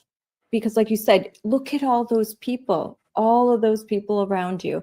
And you decided you just had to you had to say something. You had to say, like, this isn't right. I can't go along with this. So what happened afterwards? Yeah, afterwards, we stepped off the podium. An official kind of told us, you guys need to get out of the way. We're going to take some photos. So we got out of the way, which is kind of upsetting because we weren't allowed to kind of protest and use our First Amendment rights. But after that, we left that meet. I honestly didn't think anything was going to come of that. I was like, oh, 2 high school girls stepped off the podium. No one really knows why. No one probably really cares. And all of a sudden, I get all these messages like, Riley Gaines is reposting what we did. And all these other people are just reaching out with support, saying like, hey, we saw what you did. Congratulations. Thank you for standing up. And it has just turned into this really amazing thing. And I'm so happy to be a part of this movement, the movement to protect girls' sports, along with so many other inspiring girls. Yeah, it became a very big deal because of social media. Yes. There was a recording of what happened. A powerful moment in Oregon when two female high school track stars refused to share the podium with a biological male athlete at the state's track and field championship back in May.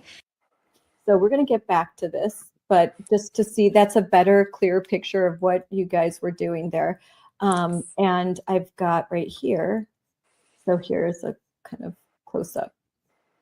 And there you're getting your award, which we'll talk about later too. But so this image just goes completely viral. Millions and millions of millions watch this and repost it, and they cheer you on. And there's haters too. Yes, there are. So there was some of that. So what happened when you got home and suddenly you realize this is going completely viral? Riley Gaines is reposting this. Were you asked by news outlets to come speak, to get on the news? Yes, pretty much as soon as it happened, the next day we were getting emails, text, Instagram DMs from people supporting people who were like, hey, we want to talk to you, we want to interview you guys. Just a lot happened really, really fast. I was just in complete shock. And then, then you had to turn to your parents, right? And your parents had to decide, what are we going to do with this? So how did that conversation go? My parents have been amazing. They have always supported me in everything. And I had talked to them before the meet and I said, hey, this is what is going on. This is what we're thinking about doing. And they're like, we love you. We have your back, like whatever you want. So after the meet, when we started getting all of this attention, and it was kind of like, oh, what do we do now? I was talking to my mom about it. She's like, Alexa, you're 18 years old. It's your choice. This is your fight. You can choose to continue it and continue standing up, or you can kind of take a step back. And I kind of took that personally. I was like, I don't want to take a step back now. I've already stood up. I've already put myself out there in a uncomfortable situation because this is such a sensitive topic for so many people. And I'm not going to back down now. I'm going to continue voicing my opinion until we can get change and get these protections. So at this time, had you already accepted have you decided where you were going to college? Did you think that this decision was going to affect your ability to go to the college of your choice? I had already committed to a college in Alabama, which is typically a very conservative state. So I was not too worried about what would come from that. But I was definitely worried about like the institution, like since all these are public institutions, is there going to be any backlash from my high school? Is there going to be any backlash from my potential college in the future? It was definitely kind of like a waiting game, getting in touch with people, seeing, hey, is this all okay? Like, are we all good? You know? How did this go with your friends? How in your community, did you face any backlash, or was it mostly supportive? It was about 50-50. I mean, I had a lot of people who were super, super kind, who were reaching out to me, coming up to me in person, but I also had a lot of friends at school who were just not being super nice, and people who were calling my high school and like threatening them and saying, expel this girl, like all this kind of crazy stuff, and making threats about like me walking at graduation, potential stuff like that. And it was just crazy to see so much hate come from such a peaceful kind of movement that we were trying to create. So it was very mixed.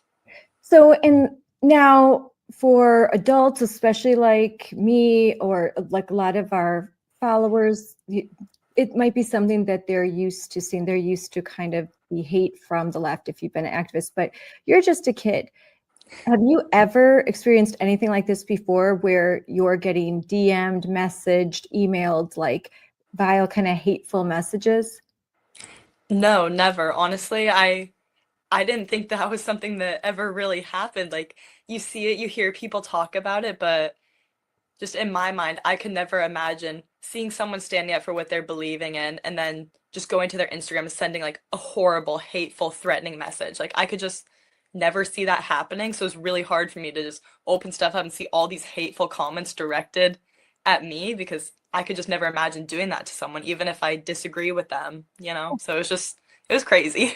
Even this athlete, you didn't say anything mean or untoward. You've never attacked them personally. You've never even on even through like the keyboard warriors that have no courage. Like you've never done any of that, even if you disagree with them, even if you don't agree that they as a male have any right to participate in female athletics and unfairly.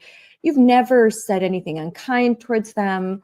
I know I already know this about you, but and it doesn't seem very fair, right?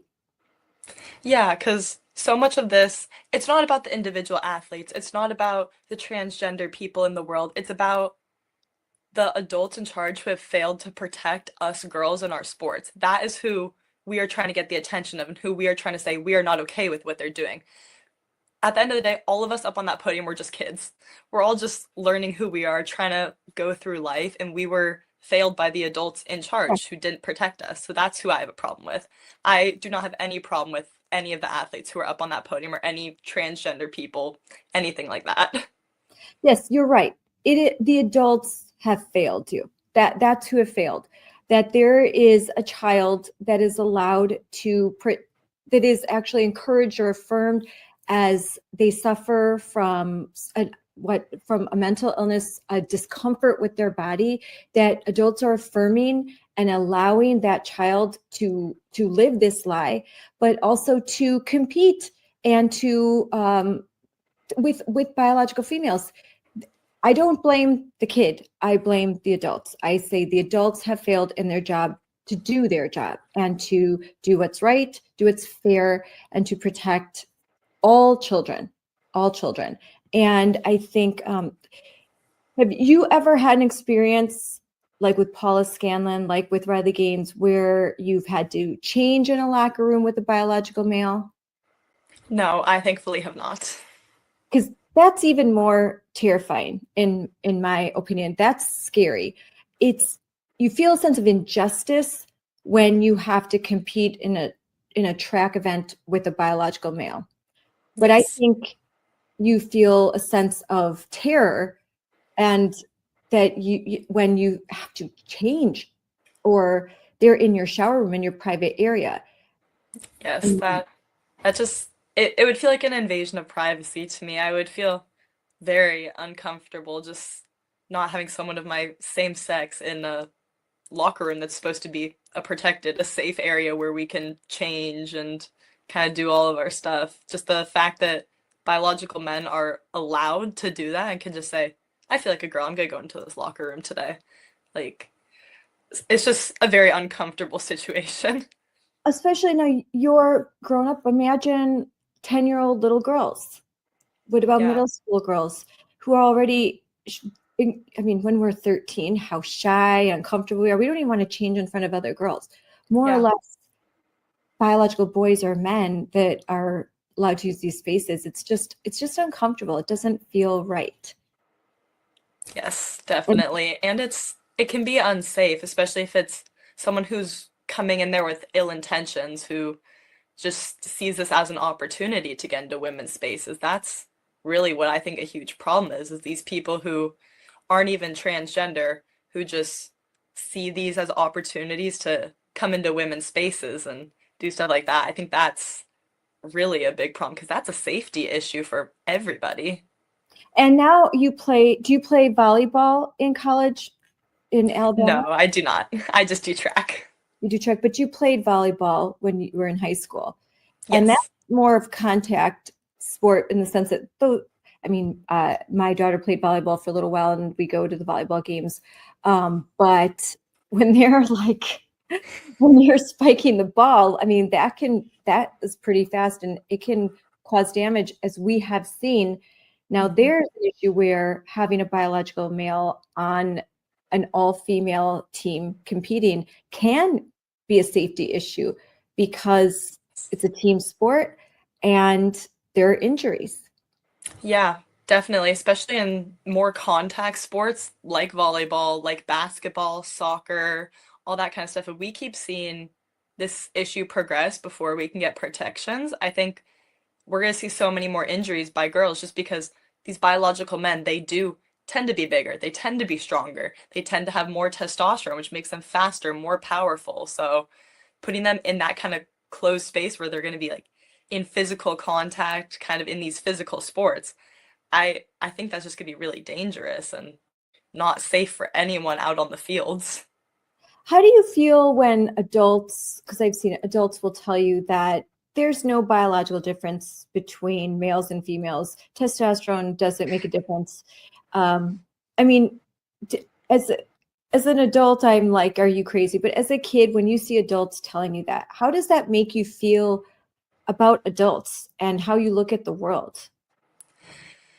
When I hear people that talk like that, it just part of it kind of amazes me, but part of it I also maybe they don't understand. Maybe they haven't participated in sports. I kind of try to see both sides of it, that maybe they don't understand the difference, but then I also think about the biology classes I've taken my entire life, the sports I've participated in, how men's volleyball nets are higher than women's volleyball nets because men can jump higher.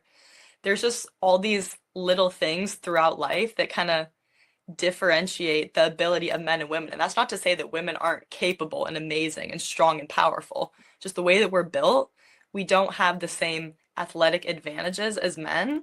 And I think it's kind of an obvious thing when you think about biology, when you look at the stats of the average height of a man, average weight, like how fast they can run a mile, that kind of stuff. It's always going to be greater for men than it is for women. And I just see that as a science-based thing. So when I hear people talking about that, I just kind of hope that they take a biology class. So I'm going to pull up, and I talked with Jennifer Say yesterday. I know you know her well. Yes. And this is a website we were discussing, shewon.org. And I've used this when I've gone to testify for protections for women and girls in sports.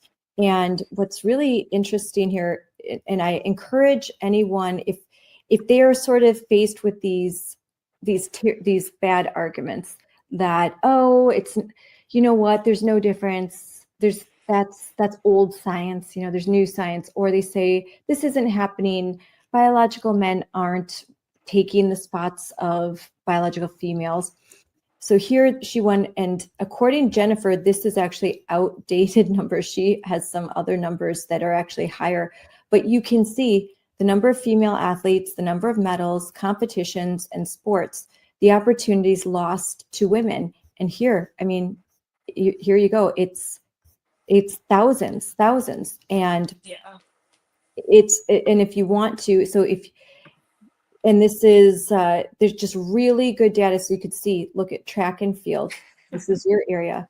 So that Yes. is the area where a lot of these males are pretending to be females, claiming to be females. And look at 1,932 males are participating in female sports right now. That's a lot to me. One is too many, Yeah. but this is a lot. And I think now we're not seeing as much in these more contact sports, but we definitely will if we don't change. These are the number of lost podium spots: first place, second place, third place. Yeah. So It's a lot. it's a lot. And so when you stood up, this is you're fighting to make this stop, because it will Yes. only grow. It will only grow. And there's more data here, and I know I'll stop sharing, but there's more data there that will talk to you about, so that you can have this debate. It is a slam dunk, one that you can win. Unfortunately, you can't just say, oh, look at the differences, even though it's so obvious. Look at the differences. Yes, there's a difference between men and women. Doesn't make one superior to the other. It's just different. It is why we have female sports and why Title IX was created, to protect women, to give them opportunities that they did not have prior to 1972. Title IX gave women opportunities to actually play sports, to play them in high school, to have those sports funded equally. And then the protections so that women and girls would not be harassed and bullied and face sex discrimination. It was inherently a binary, male, female. And when you change the definition of women to include anybody who can claim they're a woman, then then Title IX is eviscerated, because the whole point of it is to protect women and to give females opportunities in athletics and in academics. These are opportunities that were not afforded to women. These are new. These are relatively new. And it's just shocking to me. I'm sorry, I'm going on my rant right now. But what do you think of women who call themselves feminist and who deny biological reality and tell you that a woman is anything that if you put on lipstick and you grow your hair out and you paint your nails and you say, hey, I'm a woman, that makes you a woman? What do you think of the so-called feminists who espouse that view? I think it's a very complicated topic because in the world of sports, like we are separated for a reason because we have different abilities. In the walks of life, I don't care how people choose to live their life because it's none of my business. If they choose that they want to they were born a male, they want to be a female, they want to dress up like a woman, all that kind of stuff. I don't think that's my business or my place to tell them. It is my business when it starts to affect me and other girls and our opportunities that we should be having but are taken away by biological males, like the girls who didn't even get to go to state because they were beat by a biological man at districts, or the girls who didn't get to even be on that podium or were bumped down a place and scored less points for their team. When it starts to affect others, I think that's when it becomes an issue. Yes, for me, and I agree. When it comes to how an individual chooses to live their life, that's up to them. It's about when there's the demand that I affirm it or that I deny biological reality and truth and tell them what they want to hear instead. Like Jennifer says, their feelings don't trump facts, and their feelings don't mean that. I don't have to affirm anyone's feelings. I have the right to not do that. And so how one wants to live their life, that's up to them. They just can't tell me that I have to affirm it, that I have to participate, and that I have to celebrate it. Now, that is when my First Amendment rights get infringed. And that's when my values have to take a second place to someone else's. And then that's not fair. So Yes, I definitely agree. That's kind of what happened to us when we expressed our concerns, expressed our frustrations with this issue. Our First Amendment rights were violated. We were not really allowed to speak on this. We were kind of pushed off to the side, being like, you guys can't do that, like kind of shut down in our movement. And yeah, so if this person's in your school and they're not using your spaces and they're not demanding to be recognized as a biological female and they're not competing against you or with you in sports, you don't have a problem. It's only a problem when your biological reality is challenged and when your safety is at stake and when fairness is kind of thrown out the window. yes, I think that's the main issue. There is no protections. There is no protections for girls' safety and girls' spaces, and that's really what we want. We're not out here trying to tell anyone you can't live your life like this because we all have one life. Live it the way that you feel happiest, but don't let it affect other people in a negative way. We need these kind of protections so that people can't see this as an opportunity to be like, oh, hey, I can go compete in girls' sports if I want to. I can go into the girls' locker rooms if I want to. We need to take it away as an opportunity for people to be able to do that because that's not okay. It's not safe. It's not fair. Yeah. And honestly, it compromises the integrity of women's sports to be allowing biological men in, because what happens when they start setting national records? Are those ratified? Are they kind of like taken a secondary to the actual record? Like we don't know. And now there's a recent, I don't know if you've heard about Tish, so I'm going to pull this up because it's something that Tish Hyman, and she is a Black lesbian. She's an artist, and she has gone viral because she was in her gym working out, and there was an obvious male that walked into the women's changing space. And this is a guy that looks, I mean, has like a little bit of lipstick on an eyeliner, but looks like a male. And that wasn't the first instance. There were many others. And so this is her first time, kind of like with you, her first time speaking out, where she went viral because she's like, hey, get out. You can't be in there. You can't be in there. And when she did that, they kicked her out, and they took away her membership to this gym. And now she's really fighting back. This is a person, a Democrat, considered like never voted Republican. And now this one instance has her eyes opened because, she's had some conversations with friends of mine where she's like, I now can see like reality. I didn't understand until this happened to me. And now she's being called a bigot. Of all things, she is a Black lesbian, an outspoken and famous. And now she's a bigot, which is insane. That's insane. So I think that goes to show they'll call anyone a name just if they don't align, if they won't, alter their reality and be nice. And by being nice, it means I will sacrifice myself, I will sacrifice my children, and I will sacrifice my values on the altar of your ideology. And anyone who participates in that ritual, I feel sorry for them if they sacrifice what they believe in for that, because you lose a little bit of your soul when you participate in a lie. And I'm so glad that you, so young, so very young, recognized that there are eternal truths and there are things that a person just absolutely must stand up for. And that's very rare, Alexa. It's very, very rare. Thank you. Yeah, I think people are going to disagree throughout all walks of life. Nobody's ever going to agree on anything.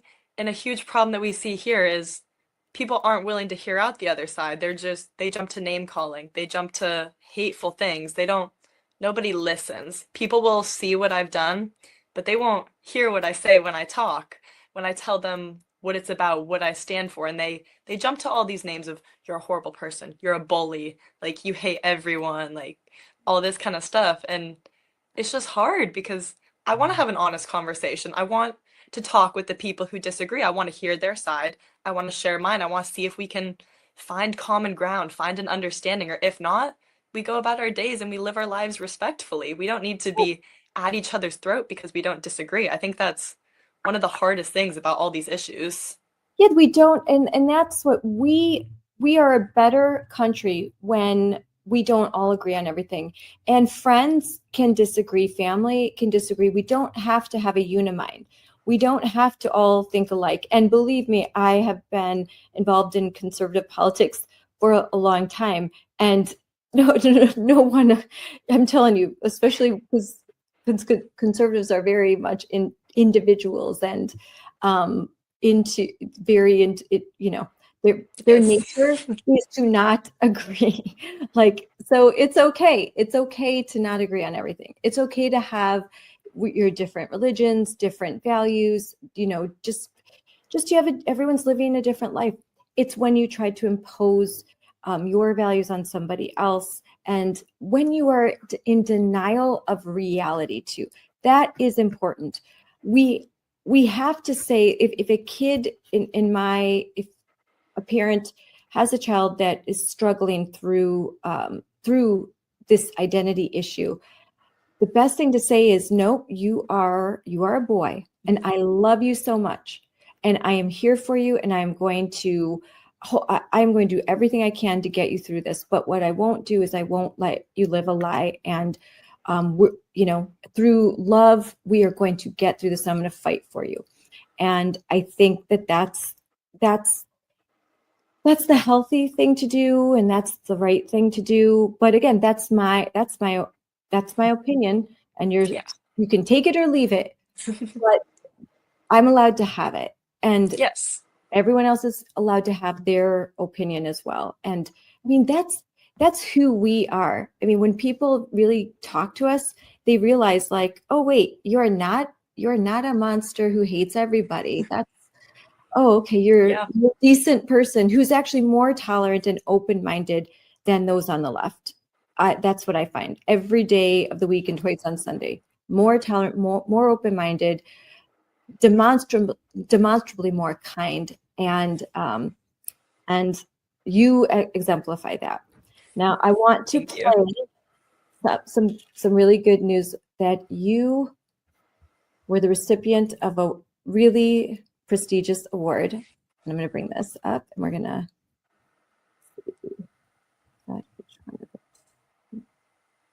That's an image of you pole vaulting, which is also very beautiful. Both honored at last night's Patriot Awards, receiving the Most Valuable Patriot Award. I'm so incredibly grateful, and none of this would have been possible without the support of every single one of you who has seen our story, who has shared it and brought our story and our fight into the national spotlight. So thank all of you. I want to start off by thanking God. I thank God that you're all here tonight. I thank God that He gave Alexa and I the courage to stand for truth. I also want to thank everyone, especially my parents, who have supported me, encouraged me, and believed in me, even when I was unsure of the impact our decision to step off the podium would have. There are so many girls who deserve this award for their courage. And joining us now are those Patriot Award winners. We have Alexa Anderson and Reese Eckerd. So nice to see both of you. Congratulations on receiving this award. Not easy to stand up for what you believe in. What was the reaction first from getting that award? What are your thoughts there? And what was the reaction from your friends? Oh my gosh, to get that award was honestly just such an honor. It was never something that I thought would happen when we stepped off that podium. So I was so incredibly honored and so grateful and so happy to be here with you today. And then friends and family have been very, very supportive. I'm so grateful for everyone. My mom who's here with me today. I love you guys. So that's amazing. You need those people to surround you because people will write the nastiest things online. Reese, how about you? Both of y'all are at the college level now. You're at South Alabama, and you're at Biola, which is a Christian school in California. So you've continued to pursue your dreams with track. But what did that mean to you to receive this award and to be recognized for standing up for what you believe in? Wow, it's just crazy to be able to stand up for all the girls who are trying to compete in just high school or college, just knowing that we fought so hard to protect women's rights in sports, and to be able to say that we took a stand is just amazing. Alexa, the moment that y'all stood, you stepped off that podium and you turned your back, they stripped your medals from you. There was a lawsuit. Was it worth it? 100%. I think fighting for the rights of women's in sports to have a safe and fair environment, this is going to be a fight that we're going to be part of for years, maybe even our lifetime. And it is so incredibly worth it if we can help all these girls to have a safe and fair environment. Yeah, we saw Riley Gaines stand up for women, and then she became pregnant and had a little girl. So it's interesting how God gave her a girl. She was standing up for the future of children, of girls, of women. Was it worth it to you, Reese? 100%. Yeah, I have two younger sisters who I think will compete at least in high school and maybe in college, but I was always just reminded that I wanted to stand up for them and for all the future girls. Yeah. Elizabeth Eddy, I'm sure you're familiar with her story. She wrote an op-ed about this. She is a National Women's Soccer League player, a very good player. And she wrote this op-ed just saying that the Women's Soccer League needs to come up with some guidelines. And she got a lot of pushback, a lot of heat for it. Brian Kilmeade interviewed her the other day. Here's a little bit of her speaking on Fox and Friends. I would say in the professional sports world, it's really tricky because speaking out is a really difficult thing to do, because think about it. The mindset as a pro athlete is, I work my entire life for this. I'll do anything it takes, whatever the cost. And then the flip side of that is, even if I stay silent, even if I go along to get along, I'm willing to do that to play. So I think at the end of the day, a lot of my teammates, a lot of my peers do agree with what I'm trying to share, but they want to play back more than they want to speak up. And I understand that. And so there's a lot of fear involved because there's a high cost for it. So Alexa, she handled that with grace. She said, I'm getting a lot of name calling, even from some of her teammates. And she said, I'm getting married. I still want them all to come to my wedding. What's your reaction? I think that is so amazing of her to be such a big person that way, especially towards people who are being hateful towards her, because this message isn't about hate. Anything that she's saying, we're saying, none of this is about hate. None of this is about transphobia. It's just about protecting women and women's rights. So I applaud her for standing up and being so kind and gracious while doing it. Reese, it's not for you. People can live their lives however they want, but this is about fairness and standing up for women so that we're not injured when we're playing sports against someone who's stronger. Yeah. What's your reaction to Elizabeth Eddy? Yeah, I completely agree with Alexa and the fact that it's just about fairness in sports, not about what we think about if they want to be whatever they want to be, but it's just about sports and fairness and protecting girls. Yeah. Well, I'm very proud of y'all. It's not easy to do what you're doing at the college level, so congratulations. That was a great interview. That's a great interview. So talking about Elizabeth Eddy and what she's done, what do you think of what she's done? That took a lot of courage as well. And what effect do you think that's going to have on professional sports for women?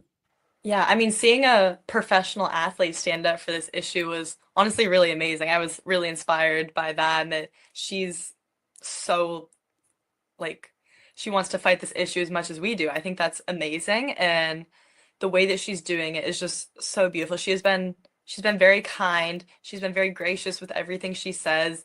She's spreading the same message we are, that we want protections. We want fairness. We don't want anything else. We're not out here trying to say anything else. We're not out here trying to spread hate. And I think that is so inspiring to have an elite level, a professional level athlete that has that kind of platform to be able to spread this message. And I think it's going to have a huge impact coming from her, someone with her kind of influence. I think that's amazing. Yes, and this isn't political for you. This isn't you didn't ask to be in the headlines. It's not something you wanted. You just wanted to stand up and do something right, and you just felt that in your heart. And that's really important, because they'll try and say, oh, this is political, or this isn't political for you guys. You're young. You've never been involved in anything like this before. Elizabeth Eddy, this isn't political for her. This is just about sincerely trying to do the right thing in the face of a whole lot of evil. It's really hard. It's the easiest thing in the world to just go along. It's the easiest thing for you to just go along. For Elizabeth to never say anything, for Riley to never say anything, it would be so easy. No one would say a word, but to do the right thing and to plant your feet and say to the world, no, you move, that's really brave. So when you were at this event, who did you get to meet? Oh my goodness, there were so many amazing people there that we got to see, that we got to meet. Erica Kirk was there. She accepted an award. Melania Trump was there. She accepted an Did you award. get to meet them? I didn't get to meet them. I saw them on stage. I was kind of off in the corner. But Good enough yeah, for me. there were so many other amazing Patriot Award winners. There was a young man who risked his life to save people who were in a car accident with like electrical fire. We got to meet him, hear his story. That was beautiful. There were so many amazing people there. And then, of course, we got to do an interview with Ainsley, which she is just so lovely. She was so incredibly kind. And she took a picture with us afterwards, which, of course, I'm going to cherish for the rest of my lifetime. So it was an amazing experience. Now that's the kind of award ceremony that I love to watch, and I loved watching it. Not the Academy Awards with all this strange, like Hunger Games, like costumes and weird people. This was this was an award ceremony for heroes, for everyday heroes, for Americans doing the right thing, people who love their country. I love that Fox Nation is putting this on every year. As a matter of fact, Moms for Liberty was given during their very first award ceremony. Moms for Liberty was given an award. So, and they cherish that, the founders. So, I think that's amazing. And your dress was really pretty. Thank you. I appreciate it. Now you mentioned, just briefly, so there was a lawsuit, right? And you prevailed. Yes. Talk a little bit about that. Yeah, so there are actually 2 active lawsuits in Oregon right now. There is a Title IX lawsuit against the OSA, the Oregon Schools Activities Association, about their Title IX violations, infringing upon girls' rights and violating Title IX. So that is one lawsuit. And then there is another lawsuit that is specifically centered around Reese and I and our our First Amendment rights being violated when we were not allowed to peacefully protest, when we were not allowed to speak our truth. So those are the two active lawsuits that are going on right now. Neither have reached a conclusion, but I believe they're looking into settlements. I'm not exactly sure where that stands. I believe they're looking into settlements. They're gonna kind of go from there, see what happens. So right now, and I'll pull this up, I have that. And who is representing you? We are represented by a company called AFPI. They had first been in touch with Reese before the state meet where we took a step down, and then afterwards they kind of reached out to me and were like, hey, we would love to help you guys out. And they have been so amazing. They have been wonderful, amazing people. America First Policy Institute, their legal team is representing you. I met your lawyer behind the scenes. She's wonderful, and we are great friends with AFPI. They do great work, and I'm so glad that they are representing you, because we don't have these public interest law firms engaging in these types of lawsuits. They're very expensive. I mean, your parents could not afford to do this. I know when I was sued, I couldn't afford to defend myself, and you wouldn't be able to afford to pursue this kind of legal action because the expertise required and how expensive it is. So it's great that there are these public interest law firms that are engaging in these cultural issues, because I really do think that at the end of the day, we're going to win these in the courts. We're going to win our rights in the courts. Yes, definitely. I'm so grateful for them and everything they've done, how kind they've been and supportive. And they haven't just been like business lawyers. They've been calling us, being like, hey, are you guys okay? Like, how's everything going? Is there anything we can do to help? They've not only been professional, but they've been amazing, genuine people as well. Yes, that's great. They are amazing. And so as we close, what message do you hope that other young women take from your example? From first stepping down from the podium to make a statement, to continuing on with athletics in college, and now you just got this award, and you're sticking with your lawsuit because you're determined to protect women and girls. What message do you want to send to young women who are watching this right now and who are big fans? My message to all the girls out there who may be experiencing something similar or who are just watching is that you matter. Everybody matters, and they should have their spaces to be safe, to have fun, to learn, and to grow, and that your thoughts and your feelings are valid, and you need to express those. Nothing's going to happen. I'm going to quote Reese real quick because I love what she said. Nothing's going to happen if we do nothing. If you want change, you have to fight for it. So whatever you feel, whatever you value, go out there, make it heard, and fight for what you believe in. That's what I have to say to all of them. And if there is a high school or middle school girl that loves her sport and she's competing, and there is a biological male either on her team or in her conference, so someone that she has to compete with, what is your advice to her as she's wondering, what do I do? As her family's wondering, what do we do about this? What should we do something? Should we say something? My advice is to hold your truth, to do what feels right to you. In that moment for me, I knew that I would be very upset with myself if I didn't stand up for what I believe in. So if that's what you believe that that's not fair, you should stand up for that. And you should just continue fighting for what you think is right, because at the end of the day, someone has to say it. Someone has to go out there and start a fight, start a movement. And it's not going to happen if no one does it. So you got to stand up for what you believe in. You got to do what you think is right. And would you tell them you're not alone, that there is a community now for you? Like Jennifer Sayes talked about that. You're building a community. Oh my gosh, yes, of course. There are so many amazing and supportive people that when you stand up, people are going to have your back. There's going to be hate. There's going to be people who are mean, who don't understand. But more than that, there's going to be so many people who are rushing to stand behind you, who are telling you what you're doing is amazing. We got your back. Continue going. And I think that's such a huge part of why we've all been able to do this and continue with this fight. It's because of the supports, because of the community. I'm so grateful for everyone who's been a part of that. Yes. And so now you're at the University of South Alabama. How do you see the future of women's sports, and what do you want college athletics to understand about protecting fairness? In the future of women's sports, I hope that no other generations of female athletes will even have this issue cross their mind of who's allowed into their spaces. I hope this is never something that they even have to think about. And I hope that the people in charge who make these rules will really sit down and think, is this fair? Is this safe? Because at the end of the day, it's just not. And that's what we need people to realize, that this is about women's rights and protecting us females. And that's what we have to do. Yes. And I think the more you speak out, the less likely that these individuals are going to participate, because maybe before everyone was quiet. Everyone just was quiet, and so it happened.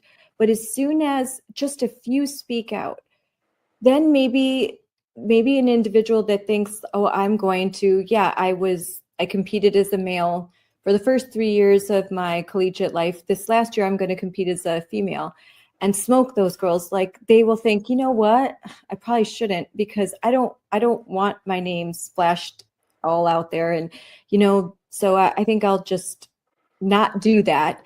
And I think that's kind of what we'd want to do, is just not make it easy for men to invade and take away our opportunities and take away our spots on the podium, the spots for my daughter in college. I mean, these are college scholarships. Yes. How many girls depend on a college scholarship to go to study at the college of their dreams? So many. College is an amazing experience, is an amazing education, but it comes with a very hefty price tag. And for people like me who have trained in athletics our whole lives, that's how we are getting ourselves through college, is through those opportunities that we got by being on that podium, being at those big meets. So we need to make sure that those spots aren't taken away, because this is how I'm going to continue the rest of my life. I'm getting my education and I'm going to use that in my future career. But if it weren't for sports, I wouldn't be able to be here now getting all of this information. And I would say to someone who thinks they don't understand, literally, like, when someone cuts in a line, I have seen people go irate. Like, that's not fair. How dare you cut the line at Disney World? You cut a line, everyone goes irate. So imagine when a male with all of their advantages takes the spot of a female. So just for a second, think of how it feels to train so hard, to work so hard, to have that camaraderie, and then to have a male come in and then compete against them. It's just that sense of, like, this just isn't right. This isn't fair. It's not about being afraid to lose. When you're an athlete, you're used to losing. It's rare to win. You train so hard to win. It's not that you're like, oh, I don't want to lose. It's about the fairness of it. You're willing to lose if it's fair. Yes, 100%. If you look at all of the handbooks anywhere in any sports division, no one is allowed to take testosterone because it is a performance enhancing drug. So when athletes have elevated testosterone levels, their performance is going to be better. So it's very contradictory to be able to say that, but to not be able to say that biological men have an advantage. And I think that that's just a very interesting part about it, and that none of us are scared of losing. I got third. I wasn't up there trying to argue saying, oh, I should have gotten first. I got third because that's how I performed. But the girl in ninth, she should have been an eighth on that podium. She should have scored a point. It's not about losing. In sports, it's about your own personal performance and how you do compared to how your best self does. And this isn't about losing. This is just about having those opportunities to be fair and safe. Yeah. And for those who need a quick biology lesson, increase testosterone, increase muscle mass, increase lung capacity. There are so many things, we can look at. I'll post that, because sometimes I think people need a reminder that a male that goes through male puberty just has these inherent advantages, physical advantages. And I mean, that's why there are different standards for men and women when it comes to a lot of things as far as the performance. Now, doesn't mean that men are better than women. We're not saying any of that. It's just we have to be realistic, because if you apply the same standard to women as men, it's just not fair, and it's not in line with biological reality. Just as we have uteruses, we have a womb, we've got ovaries so we can have babies. There are things that we can do. We have a higher pain tolerance than men. And, this has nothing to do with men are smarter than women or anything like that. We are equal. We are equal. And believe me, my husband knows that. I might be more equal than him, but but it's nothing to do with that. It's just being real. That we just reality, because we love being women and we love our men, and we want you to be men. I love men and I love being a woman, and you just can't take that away from me and expect me to be quiet and sit down and shut up. So that's not going to happen. All right. Yes. Well, and you agree. Yes. Yes. All right, Alexa, thanks so much for coming on today. I know you have practice that you have to get to, but thank you for showing girls across America and the world what integrity looks like. And at a very young age, you're very special. I wish you all of success. I know that we'll talk again soon. At a different time, I'd like to talk to you not about this, just talk about being a Gen Z. Are you still Gen Z? Or Yes, I am. I'm still Gen Z. The next generation, I forget what the name, Generation Alpha, I think.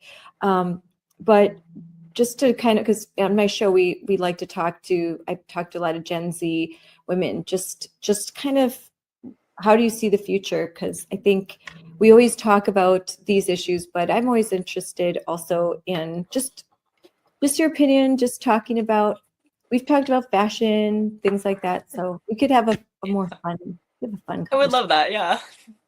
All right. Well, bye, Alexa. Thank you so much for coming on. And I wish you and your family all the best. Thank you so much. Thank you for having me. Bye. Bye. Thank you, everyone, for joining this Moms for Liberty Unleashed with me, Scarlett Johnson. This is a great show. I have learned a lot, and I am so proud to elevate such a beautiful human being. Alexa is truly someone that my girls can admire, and that all the girls in America, girls around the world, can look up to and admire. And coming up next, I am going to have a conversation with Alexa's friends. They had different practice schedules. They are still very much involved in female athletics. So we will be talking to them very soon. So stay tuned.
Hi, everyone. Welcome to Unleashed with Scarlett Johnson, presented by Moms for Liberty. And I'm so excited to talk to my two guests today. I had already interviewed Alexa Anderson, your friends. You guys all joined us at the Moms for Liberty Joyful Warrior Summit in Orlando. And you were part of my favorite panel with Jennifer Say and talking about facing Goliath. These young girls have more courage than most adults that I come into contact with. And that's why I really wanted them on my show so that more people could learn their story. I think they're already pretty famous in our circles, but they inspire me, and I know that they're going to inspire you. So first, I'm going to introduce Maddie Wilkin and Sophia Carpenter. Hi, girls. Hi. Hi. I'm so glad you could be here. I know we had to arrange around your school schedules because you are all still in high school. Maddie, you said you're a junior, right? And then you're a senior, Sophia, right? Okay, so yeah, so how it's getting towards that time where, you know, Christmas is coming, Thanksgiving. So are you doing finals? Do you do it by trimester, or do you just have 2 semesters? Yeah, I have finals next week, actually. Oh yeah, so you're stressing. Yeah, I feel pretty good right now. I just have to get through them, and then I have Thanksgiving. Yes, yeah, that's good. What about you, Maddie? Do you have, my daughter has been taking a lot of tests and she's got papers and presentations right now.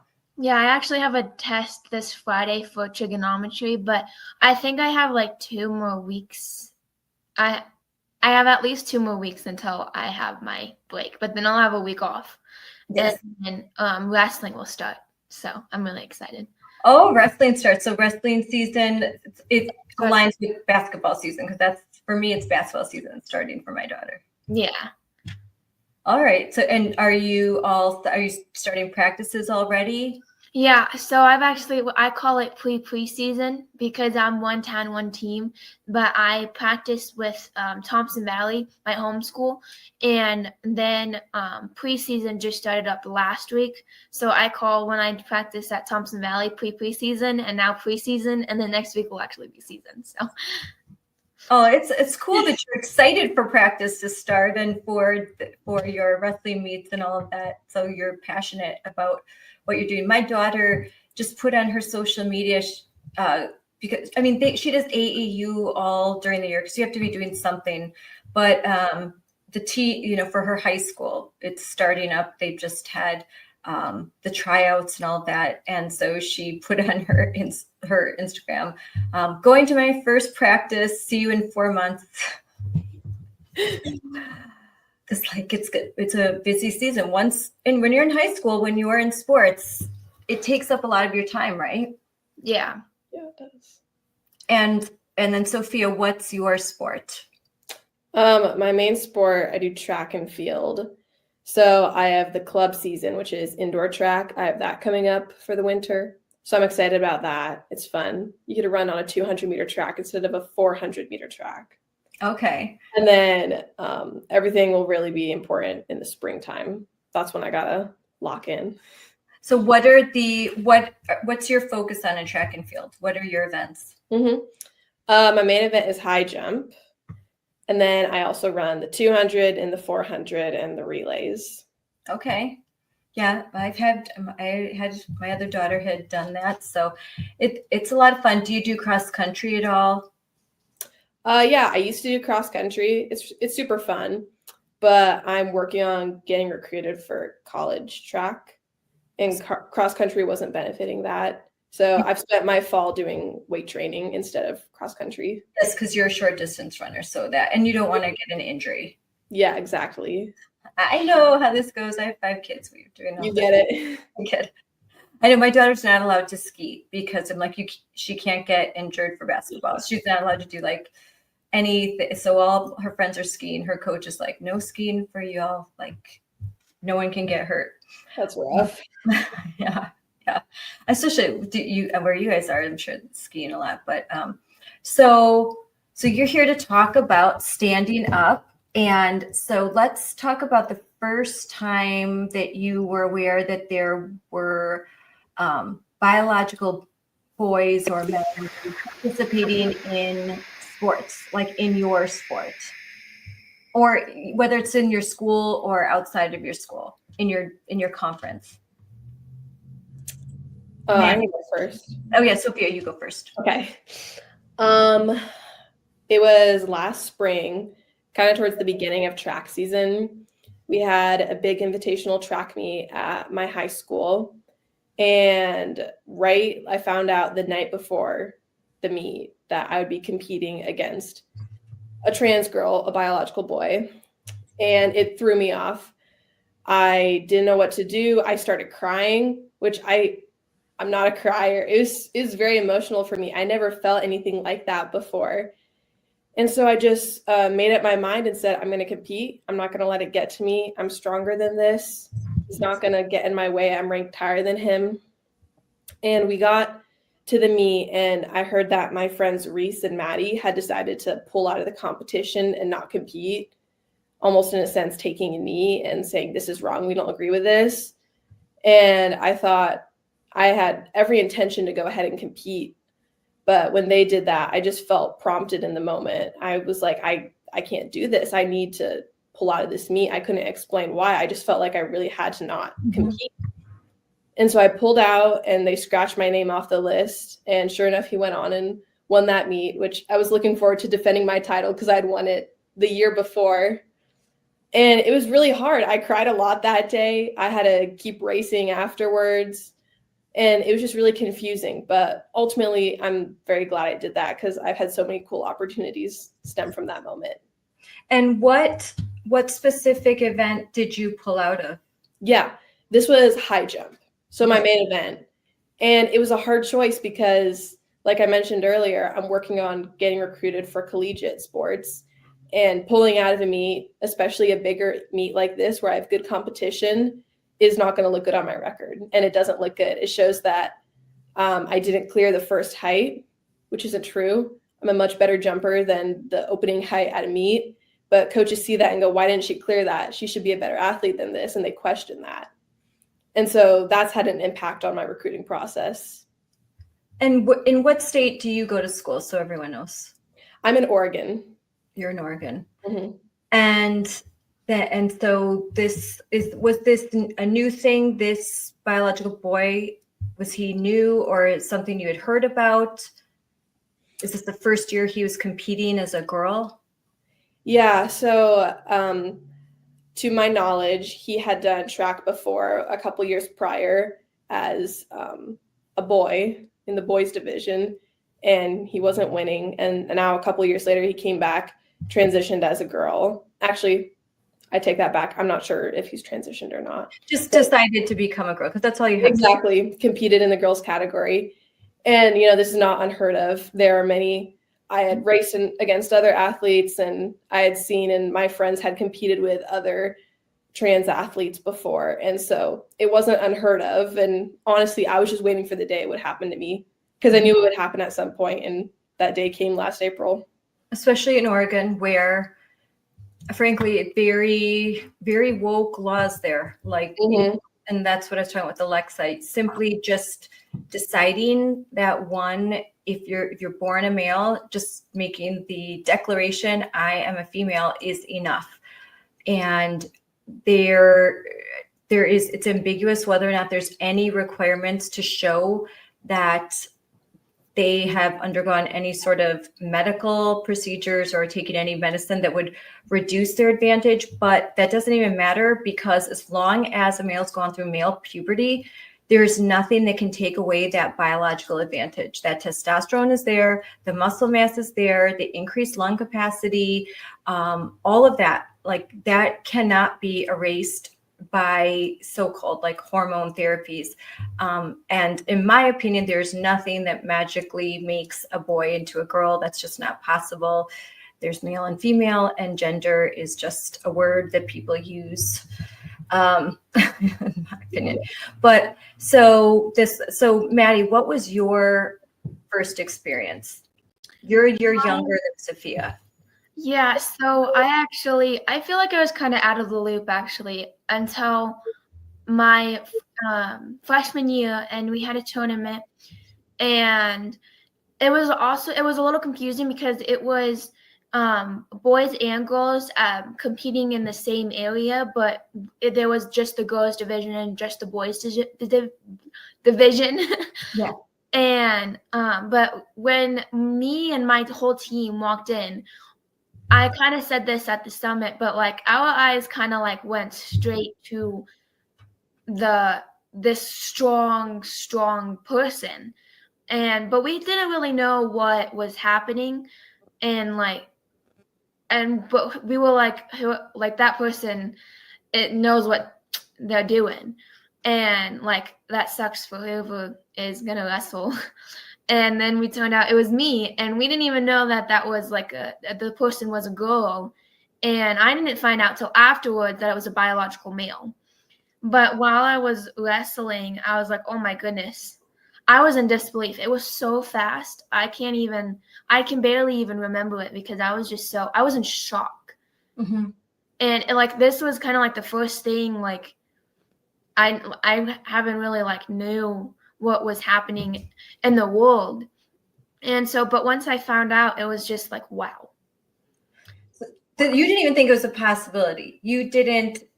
So this was a meet. You walk in and you see someone that's, boy, that person's really strong, and like, boy, it sucks whoever would have to wrestle them. That's going to be hard. Then it turns out to be you, and it turns out that that's not a girl. That's a male that you're going to wrestle.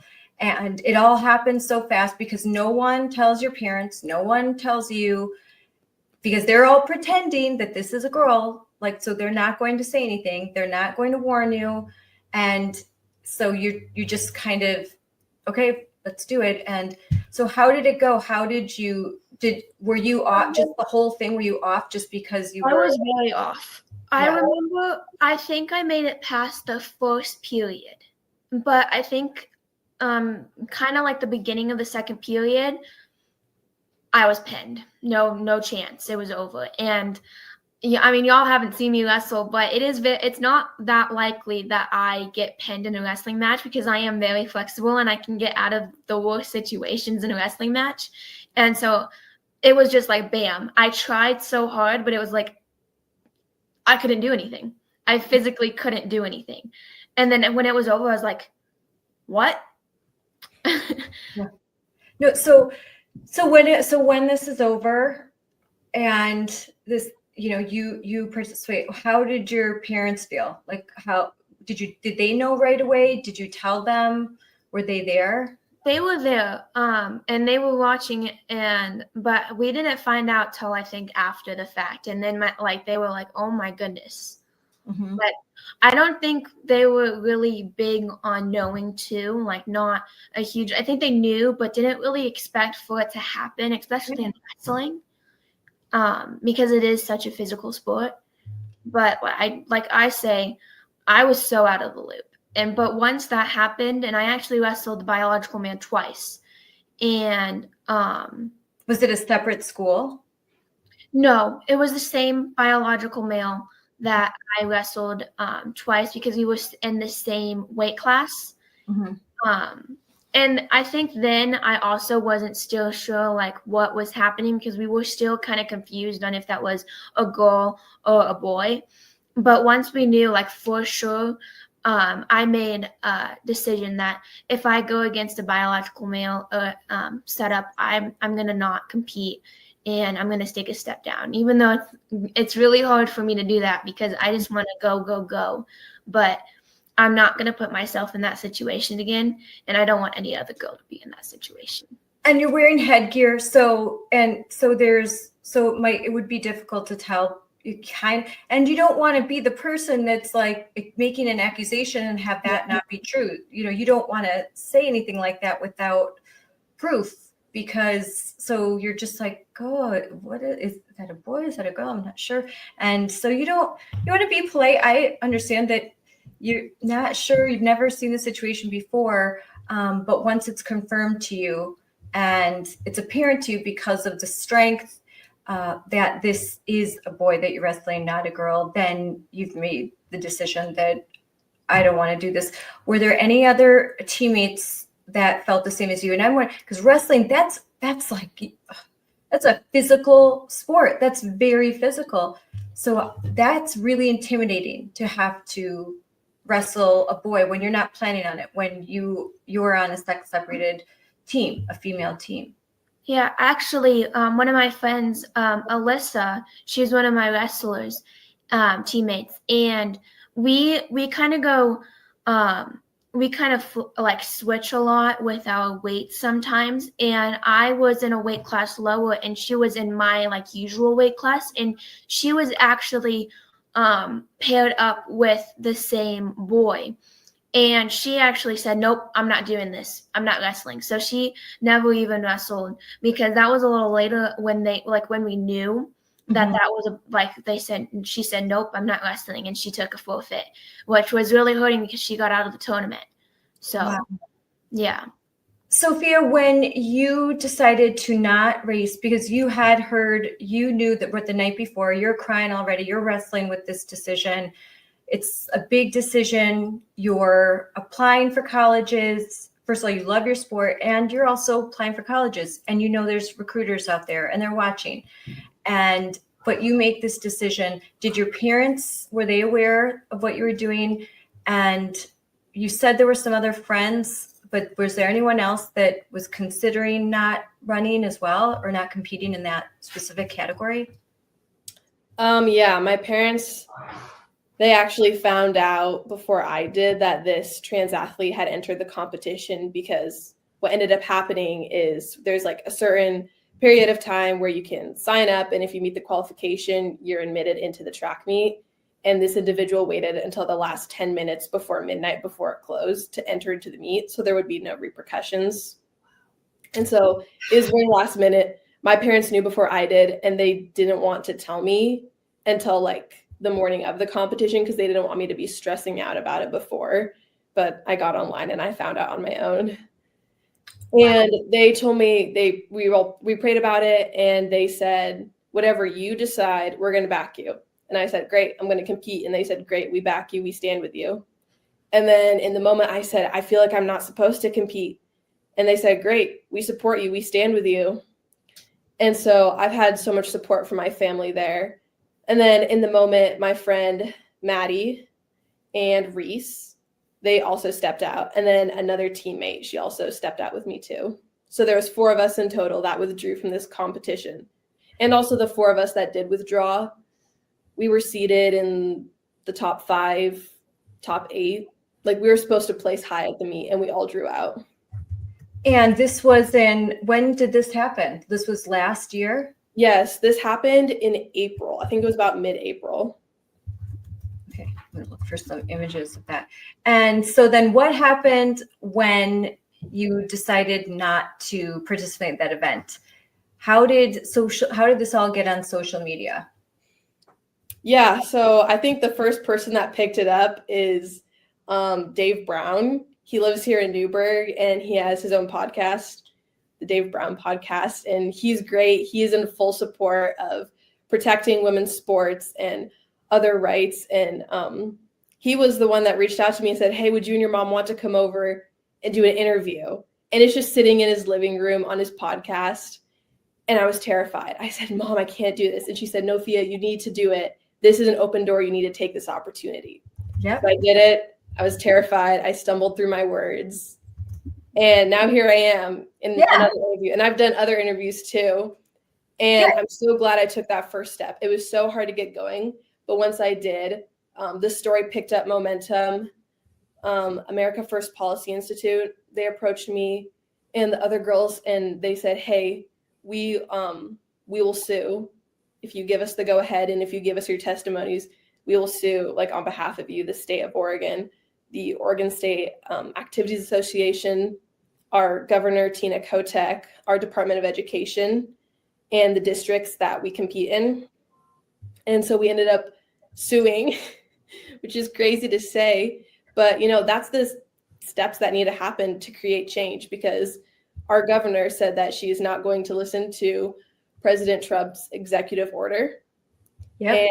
And my state is in full denial of that. And so that's what we had to do. Yep, that is exactly what you have to do.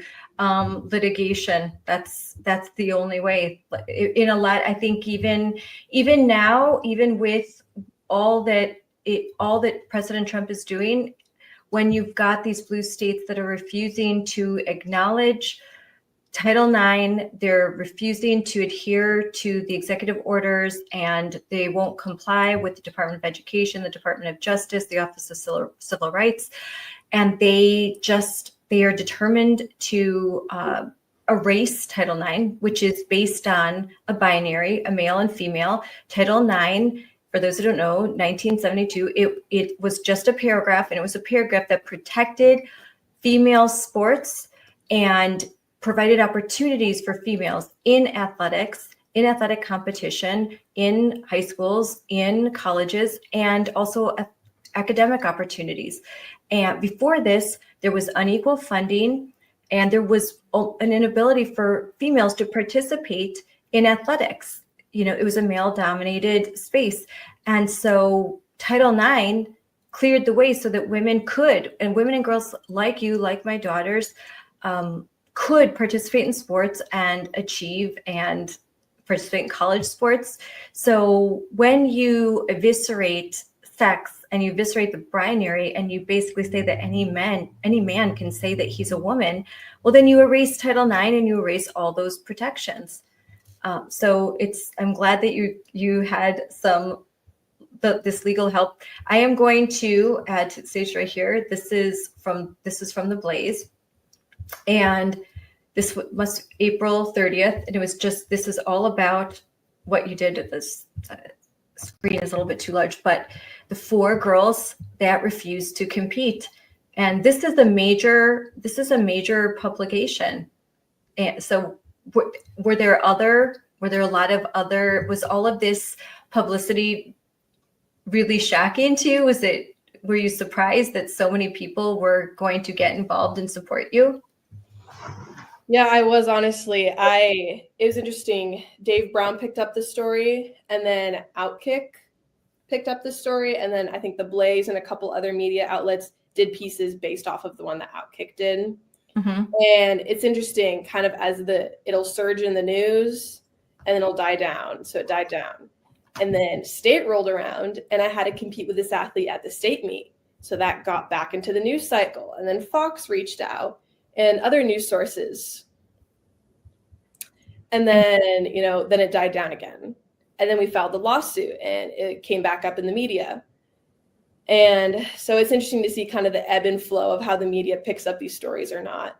And I will say my confidence has definitely grown.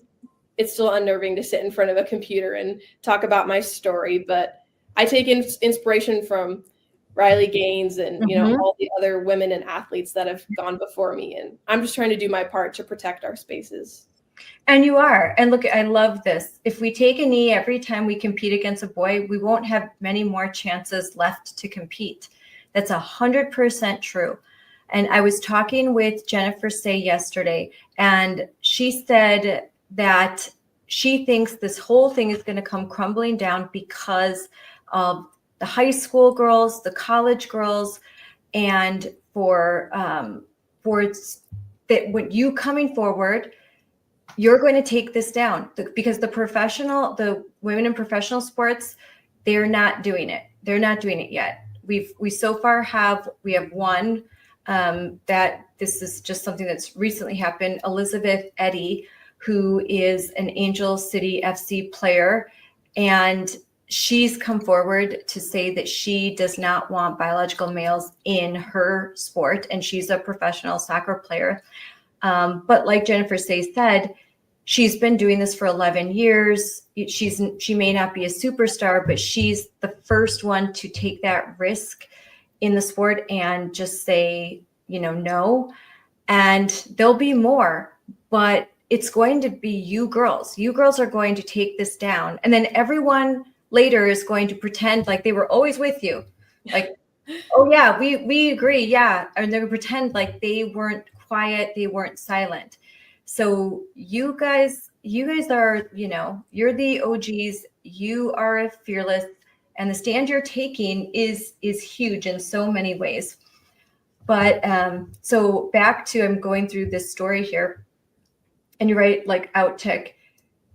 So they're saying that the male, Leah Rose, won that competition with a jump of 410. That was enough to beat out 18 girls.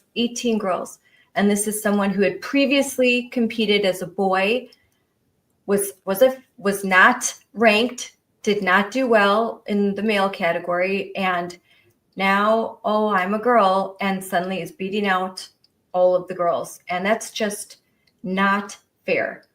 And it's huge because you were ranked number 5. In the state, yeah. Yeah, in the state. And for you to step down, that was a huge sacrifice. So, and I'm glad that you did it. And I'm glad that through it, you've really found your voice. Now, Maddie, let's go back to you finished wrestling this biological boy twice. And this is very physical and you're shocked. Your friend after you says, heck no, I'm not doing it, and doesn't do it. So what happens next? What does it look like in your school when with your friends, with your teammates, when you're like, I'm not doing that again? I don't go to the school that I participate on because it's 1 team, so I don't really know about that. But for me personally, it changed my life. It really did, because I'm here right now and I'm speaking up, and I never in a million years thought that I would. And this is all because of XXXY, Jennifer Say. She's been like a big role model, honestly, from everything that she's done and everything that I've been able to do. It's all because of her, and it's all because of my parents, because I stood up from, it all started with standing up at a school board meeting. That's where it all big started off with, is standing up at a school board meeting. And I got seen, people saw me, people heard me. And that's all I ever want, is people to see and hear what I am saying, and that I am not speaking hate. I am speaking equality. And I have on screen the panel, and look at all of you with Jennifer Say. And this was Courageous Young Athletes Stand Up for Girls Sports. And this is where you're in front of almost 1,000 people attending, and cameras everywhere, because there were network news everywhere. It was streaming live, all of that. And you told your story. And so it's amazing. And it's an amazing story. But so you decided to speak at a school board meeting. What led to that? Because that's important. I spoke at many school board meetings, and it's important to do that. My mom and dad. I was so unbelievably nervous. I didn't know what I was going to say. I had just came from a tennis match, and I wasn't prepared. I didn't know what I was really going to say. I was just so like, okay, let's go. I'm ready. I'm going to do it. And I was kind of hoping that, because we were my wrestling team, we were brought up for getting second place at overall state, and so 2 of my other teammates were there, and I was hoping they would kind of speak too, but they were a little too nervous, and I was like, okay, well, I'm still gonna do it. I'm still gonna speak. I'm gonna speak my mind, and I was really, really nervous. Which school district is that? I'm looking this up. Thompson Valley School. I'll send it to me. Thompson Valley. I was actually from that. I think I was in the newspaper for that. And there was protesters. There was lots of protesters. There was so many protesters. Oh my God. Yeah, when I got there, I was in my tennis uniform, and I was on all white. I had my hair braided. I was a hot mess, and I came there, and the first time ever, there was a whole thing of protesters. Like, I was like, I whispered to my mom, like, what's happening?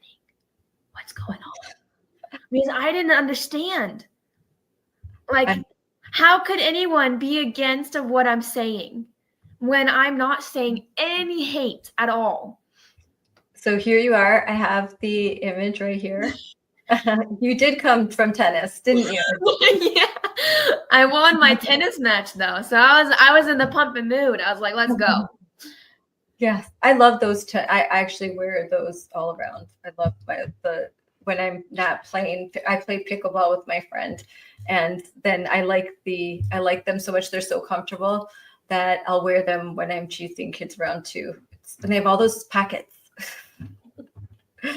But so here you are standing up, you are talking to the school board. There are protesters outside, and I'm guessing, because I've done this many times, that as you're speaking, there's booing, there's like some sounds in the background, there's the trans Tifa all around, kind of trying to intimidate, and you still went. And when girls your age go to speak to a school board, to their state legislators, to Congress, it makes such a big difference, because I'll go testify and I will talk about you and I will mention your name, and I will say that there are a bunch of girls and families that are anonymous that will send me messages that I'll meet, and they don't want to go public. They just don't have the courage that you have yet. And I think the more that they see girls like you, that they'll get stronger and they'll know that they're not alone. But when I could speak on their behalf, but inevitably those who are defending this lie will say, well, where are the victims? There's no victims. This is just a victimless thing. You're making this up. This never happens. My cat just, it's on my endless. She loves to come up whenever I'm doing a podcast. So when you speak, it really adds that legitimacy that there are real victims. This is really happening, and these are the girls that are dealing with it. So I really appreciate it when you guys stand up and at the meets, but when you come to the school board meetings and you testify to legislators, boy, it's, you could hear a pin drop. It's very, very effective. So what happened after you spoke to the school board? There was a separate room that I came in, and people that I didn't even know came up to me and said, hey, good job. And then over like the couple next weeks, some of my students, like my friends, some of them, they said, hey, I saw you speak. Good job. And so there are supporters out there. And honestly, I tune out everyone else. I go with my own beliefs, my own ways. And if you don't agree with me, that's okay. But I'm not going to put anything against you, and I'm not going to show or be mean or angry against you. Yes. I'm just going to live my life, and I'm going to speak because I have the freedom to. Yes, you're going to speak free. You're going to speak truth, but you're not going to match hate with hate. You're not going to match unkindness with unkindness. And that is the best thing that you can possibly do. Don't give them 1 ounce of ammunition. You just continue to speak truth. You stay strong, but you don't engage in the tactics that they do, because the world is watching, and that's why we're winning, because they see girls like you, and then they see these crazy people that are screaming obscenities, that they look unhinged. And as long as we stay true to ourselves and we're respectful, then that message really gets across. I'm reading in this article that someone who claims to be transgender in the Thompson School District said about the XXXY shirt, I feel it is disrespectful to wear a t-shirt that advocates for my oppression. That is not in service of the dream. We may not agree with each other, but we need to respect each other. So basically, your free speech, wearing a simple logo, XXXY, that confirms biological reality, that's oppression to this person, and that speech should not be allowed. Now, everyone who's watching this should understand that when they are not for free speech. If the wearing of Jennifer Say's XXXY gear is considered oppression, and it shouldn't be allowed on school premises or at a meet, that's tyranny. That is the silencing of voices. And that's a very shocking thing, I think, to say. What have you girls experienced this, that even wearing gear that says XXXY can agitate some people? Not directly for myself, but I've offered other people, hey, do you want to wear my XXXY shirt? Do you want to borrow it for this, that, or the other? And it's like, oh no, I don't want to make people upset. Like it's so taboo to say biological reality. I just can't believe we're even in this spot in the first place. But I mean, again, like I love what you brought up about free speech and the principles that our country were founded on.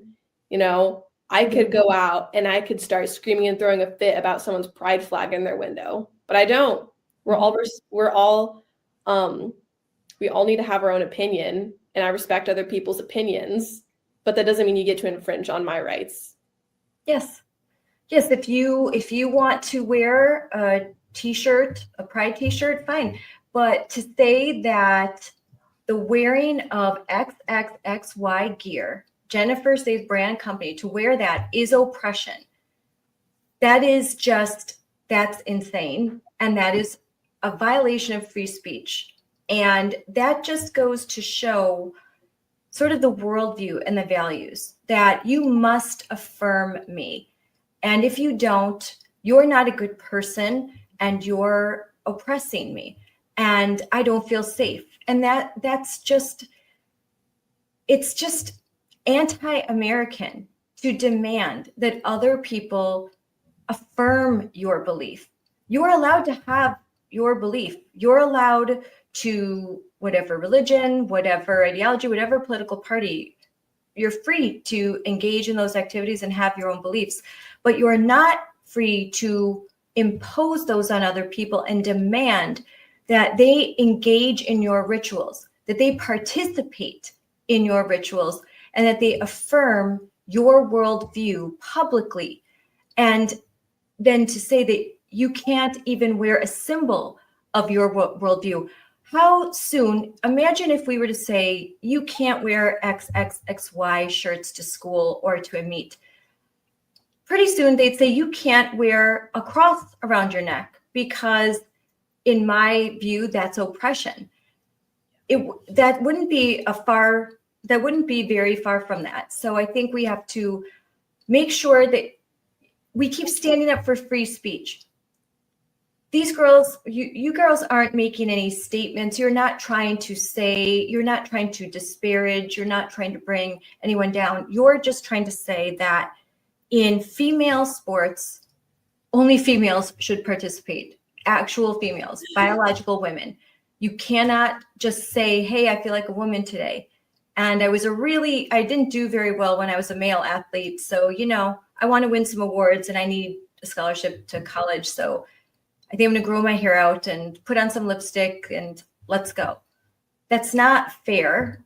It's not truth. And it should not be, adults should not be allowing this. And they're letting you down when they do. How do you feel about the adults around you that won't stand up, that continue to affirm this? How do you feel as you're young? You girls are young. How does that make you feel about the adults in this country, the ones that won't stand up?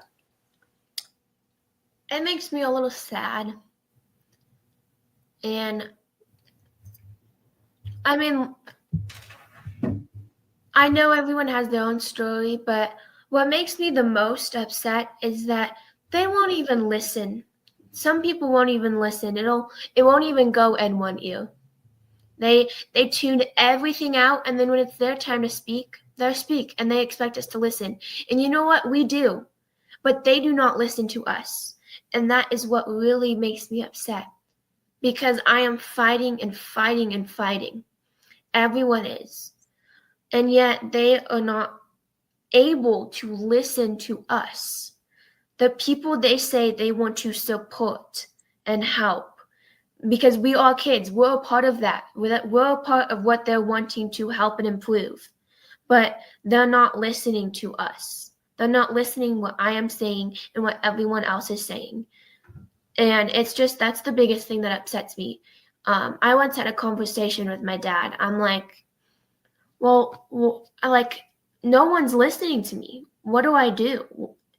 And, my dad, he says, don't give up. Don't give up. Mm-hmm. Because even when I'm in the lowest, my dad is there and my mom is there. And they say, you know what? Even if they're not listening, so what? Because I'm living this. This is my story and this is my life.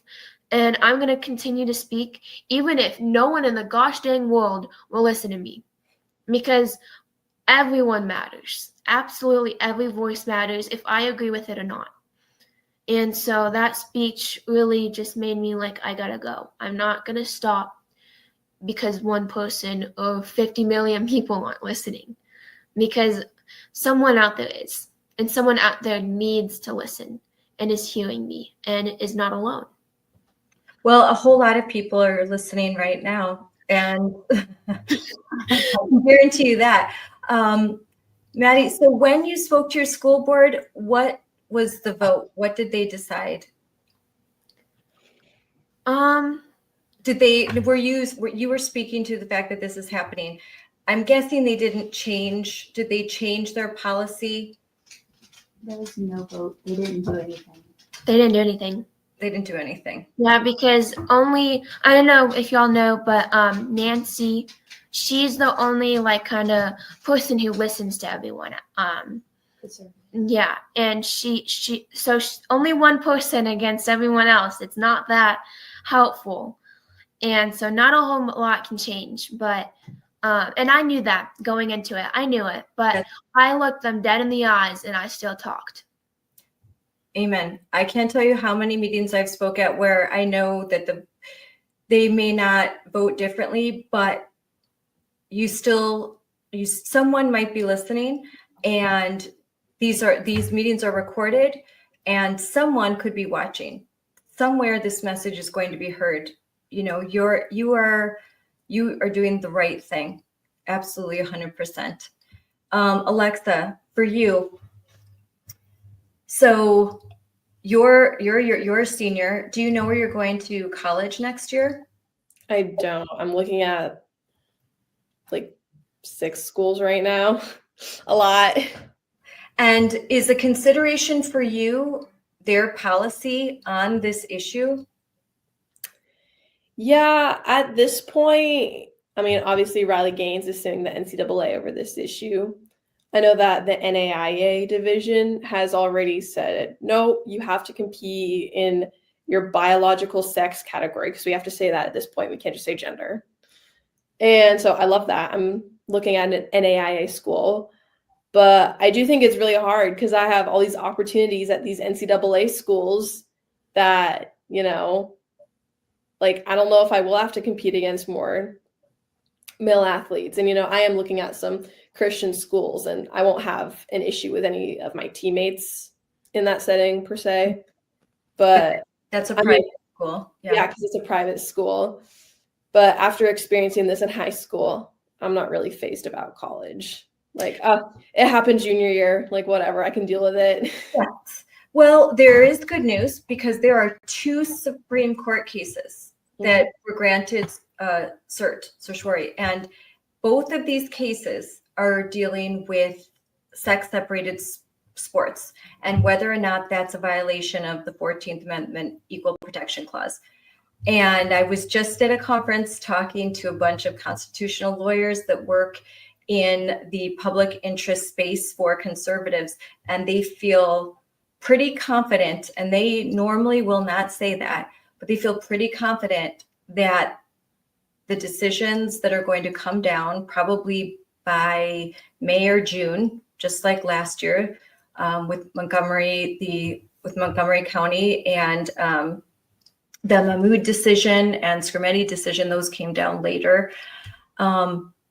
They feel very confident that there should be some good news, and that would provide the protection that I think the NCAA could not get around it, because the question will be, they have granted cert for that specific question.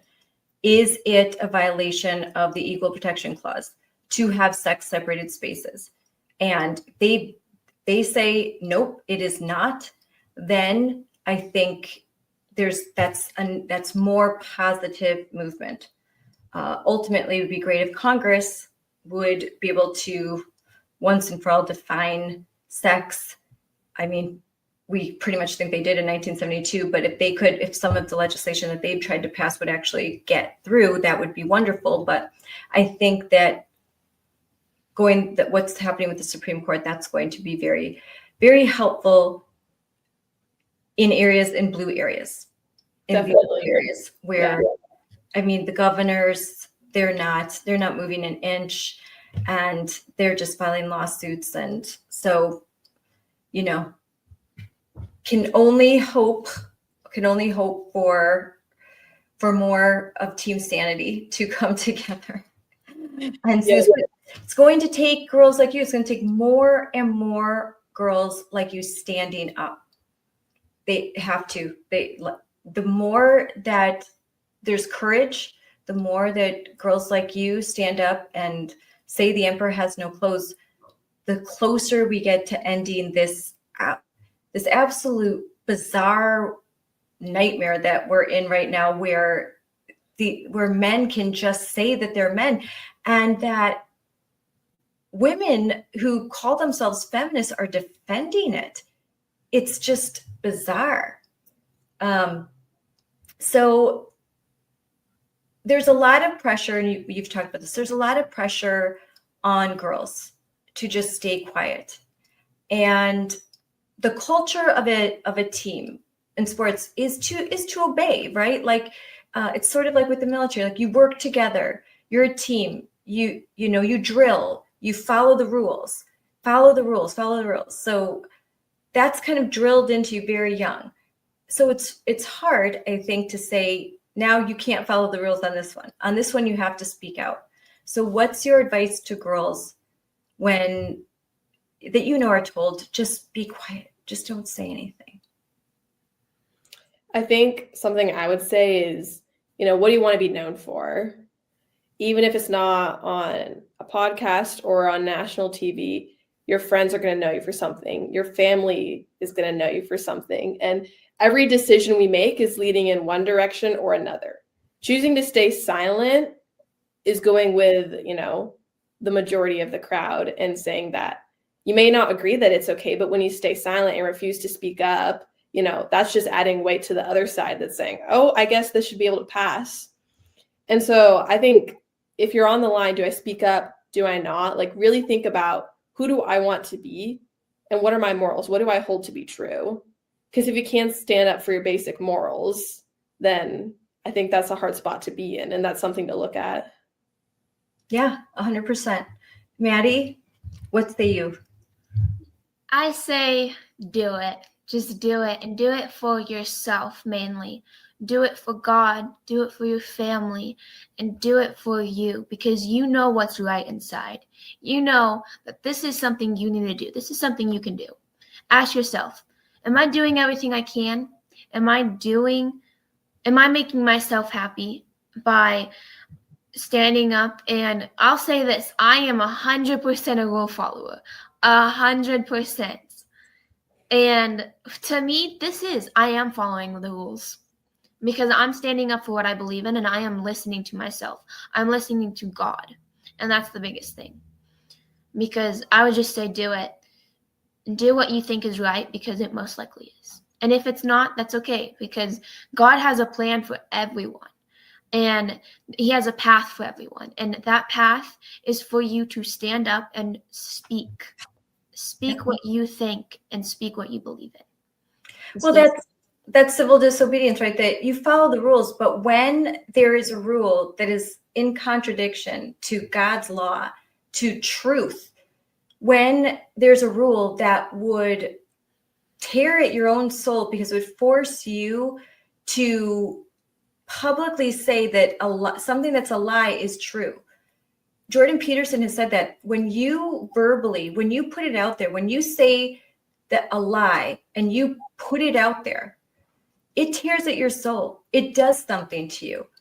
I think you lose a piece of yourself. But when in the face of all odds, you're able to speak a truth, even if everyone tells you don't do it and you still do it, I think you develop a superpower because you're still standing after. And everyone told you, you should never do that. Don't ever do that. You'll get canceled. You'll be ruined. And you do it. And you do it anyway. You do it because it's the right thing to do. And then you find out that not only are you not canceled, you have a whole support system. There's a whole, there's a whole group of people all over the country, all over the world that are reaching out to you saying, thank you for doing that. Thank you for being my voice. Thank you for inspiring me. And parents that are so grateful, like myself, so grateful that you're doing this because you're making it safer for our children. You're going to make it safer for Riley Gaines' daughter. When you do this, there's a better chance that her daughter will never have to do this. And so we are all so grateful. And it's magic, it's courage, and I think it's the match that starts the fire, So I'm very proud of you. I'm sure your parents are very proud of you too. What is your advice to parents of girls that, let's say that maybe they're in middle school, they're about to start high school sports, and they're worried that they're going to show up at a wrestling meet and their daughter's all ready to go, and what do you know? Or their daughter's about to start a track and field event, and there's someone from the opposing team, and they're worried, and they're wondering, what will I do if I'm in that situation? What's your advice? We'll start with you, Maddie, and then Sophia. I say, do what you think is right, again, and that. Do you think the parents should encourage their daughters to stand up for themselves? Yeah, I think that without my parents, I don't think I would be where I am right now and how confident I feel. Because when in my lowest, like I said earlier, they have built me right back up. They have been right by my side. Whenever I am upset or sad or hurt, they're right there cheering me on. So as parents, I say cheer them on and be their best supporter because that's what they need. Even though they're upset at you or being having an attitude, because I definitely got one. But they're right there by my side, and I am forever thankful for that because it is more than I could ever ask. Yeah, and you knew that they had your back. Like, you knew you wouldn't disappoint them if you said, I don't want to participate. They were there with you. They were going to have your back, and they were going to be by your side. Yeah. Sophia, what about you? What is your advice to parents of athletes right now and that their kids are about to embark on high school athletics? Mm-hmm.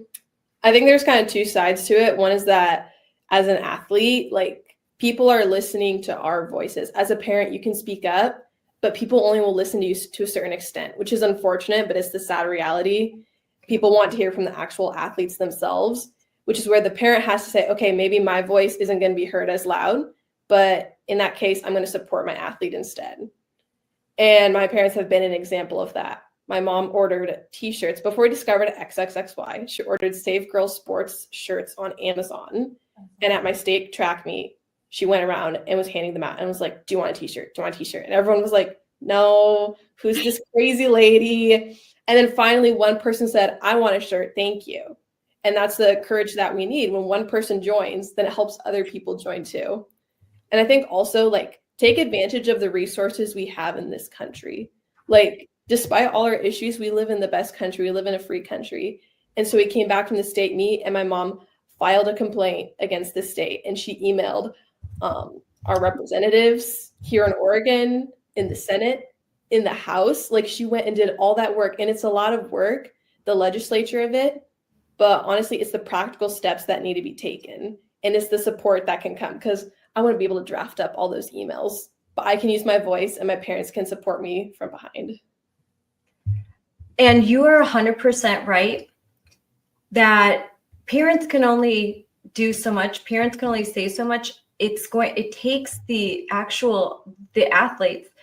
And as a parent, it's hard because you want to protect your child, but they are going to have to learn to use their voice sooner rather than later. And their voice will make a big difference. So I think parents, if you can just show your child by example, but be there to encourage them to stand up and speak out. Don't encourage them to hide. Don't encourage them to cower. Don't tell them, oh, no, let's just try and keep this secret, and maybe things will change. I think encourage them to be as strong as you both, and you will be doing them a service and your community. And I found, based on what I found a video that I want to play, and it's the A1 policy. So hold on, we're going to get this up in just a second. All right, I'm going to start this. Okay, I'll probably have to rewind it a little bit. Let's go. Who knows my daughter? She is not a crier. And she says, I don't know why I'm crying. And I said, I do because it's wrong. I got to the meet and I saw my friend Maddie. And there's police greeting us at the entrance. And we were just talking about what we were going to do that day. And we didn't really know what this trans guy looked like. We only knew which school he was from. And he walked by right at that moment and I just burst into tears because I just had a lot of emotions. Being a mom, having to watch your daughter cry when she's competing at something she loves is awful. I had a piece about not jumping that day. And I didn't know if any other girls were going to sit out with me, but I just didn't care. I just knew in my heart, and I'd been praying about it, that I shouldn't jump that day. I knew I wanted to stand up for what I believed in, and I knew that this was the best way to do it. And so I said, I'll join you, Reese, and I pulled out of the competition. I was going to scratch myself, and that ended up being what I did. We've put hours into this. We've put money and time into it. We've had hired one-on-one coaching for her. There are potential scholarships, coaches, schools that would maybe turn me away. Reese wants to compete in college, so she knew that moment was big as far as could this take away an opportunity for her. Competition isn't bar to bar. I should be shooting for the best thing I can do that day, and having a boy there jumping would not allow me to do that, and it would be unfair. We felt like we had confirmed that we had raised some amazing girls, that they had their convictions, they were willing to stand by it. I do feel like most of the girls I talked to who were jumping were like, I totally support what you're doing. A bunch of my teammates came up to me and congratulated me, or just were in shock of what I had to do and what I chose to do. Afterwards, after the competition, after a few hours, I realized I was really upset I didn't get to compete. I was feeling really good that day. When you're competing against someone that is just naturally going to be better than you because of biology, that's just defeating and deflating, and it's unfair. I feel like I'm just very frustrated with people who aren't doing anything about it. If we allowed this to happen now, I can only imagine when my 5-year-old is in high school what she is going to be faced with. It's the OSAA specifically that is forcing schools to abide by their rules and allowing boys to compete in women's sports. I think that's really cowardly that an association that's supposed to protect and uphold all athletes is allowing hundreds of girls to be affected at the expense of one boy's emotions. Another person that's been really supportive of the girls is Riley Gaines.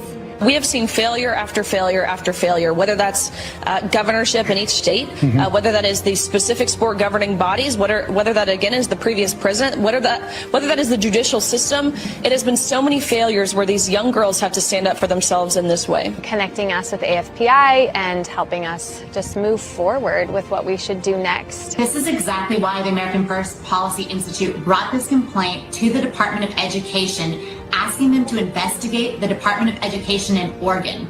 So here, the law that was supposed to protect our girls, Title IX, is being weaponized against them. I'm mad at our state government that completely condones this. We need the leaders in the states to stand up and stop this in places like California and Oregon, where Sophia is. We're demanding that you actually do something about this. We're not gonna just stand and be quiet. We're not gonna say, oh, it's okay. It's not. It's not okay. API is reaching out, backing us up, giving us the names, the resources, everything that we need to actually make a difference in what we're seeing today and truly save women's sports. Wow. Wow. That's amazing. That's amazing. Wow, that gives me like goosebumps. So you had, in closing, we're getting towards, gosh, I could just keep talking. We'll definitely talk again, but in closing, what is next for each of you in athletics and in advocacy? We'll start with Maddie. Or Maddie, go ahead, Maddie. Well, I have wrestling coming up. I have tennis coming up. And I actually, a couple of days ago, talked to a medic combat veteran, and I'm thinking about my next steps. And I think I'm going to go to an academy. And I'm thinking about being in the Air Force for the medic field. I talked to her, and honestly, to be honest, I kind of automatically like rolled out Air Force, because when I think of Air Force, it's planes flying, and that's not completely my thing. But talking to her, she spoke about every single aspect of it, and that's my next step, is because whatever my next step is, I love helping people. It makes me so happy, and I really think that this is something that I'm going to do. And so I think I'm going to go to an academy, and I'll be glad when I graduate high school. I'll have my degree in EMT, and I'll get my I want to go to maybe the Air Force Academy I'm thinking about, and I'll go there, and hopefully they'll have a women's wrestling team and I can wrestle while I'm there on the learning and getting my medic your degree. So you want to serve, you want to help people. Well, my son just graduated medical school, and I have a daughter about to graduate nursing school. So I commend you. It's a huge commitment, and it's for people that want to live a life of service and helping people, and they love what they do. So if that's where your heart is, I'm sure you will love it well. And my son-in-law is in the Air Force too, and he likes it well. They have the best bases. The Air Force does have the nicest bases, I'll tell you that. My dad was a Marine.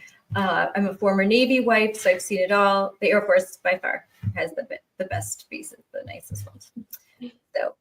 So Sophia, what's next for you as far as in education and sports and in advocacy? Are you going to continue to, now that you've had a taste of this, like, do you want to continue to make advocacy a part of your life? Yeah.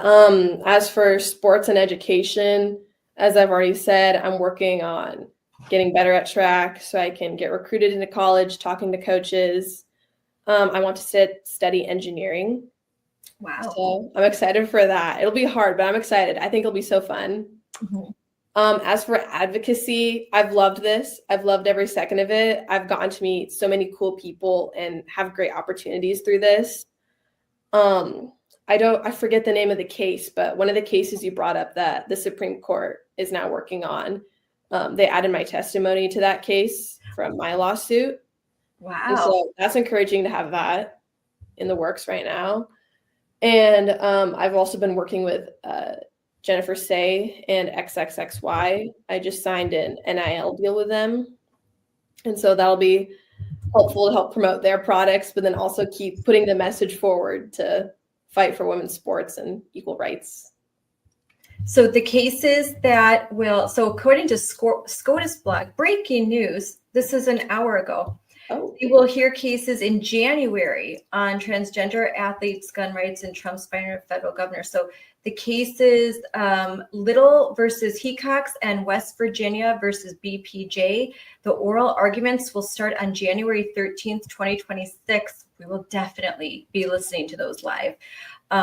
Where there's challenges to the constitutionality of laws in Idaho and West Virginia that prohibit, they say, transgender women, I'm not men pretending to be women, from girls participating in a women and girls sports team. So this is it. This is these two are big cases, the oral arguments in January. So Sophia, you have arguments being submitted to the Supreme Court. Wow.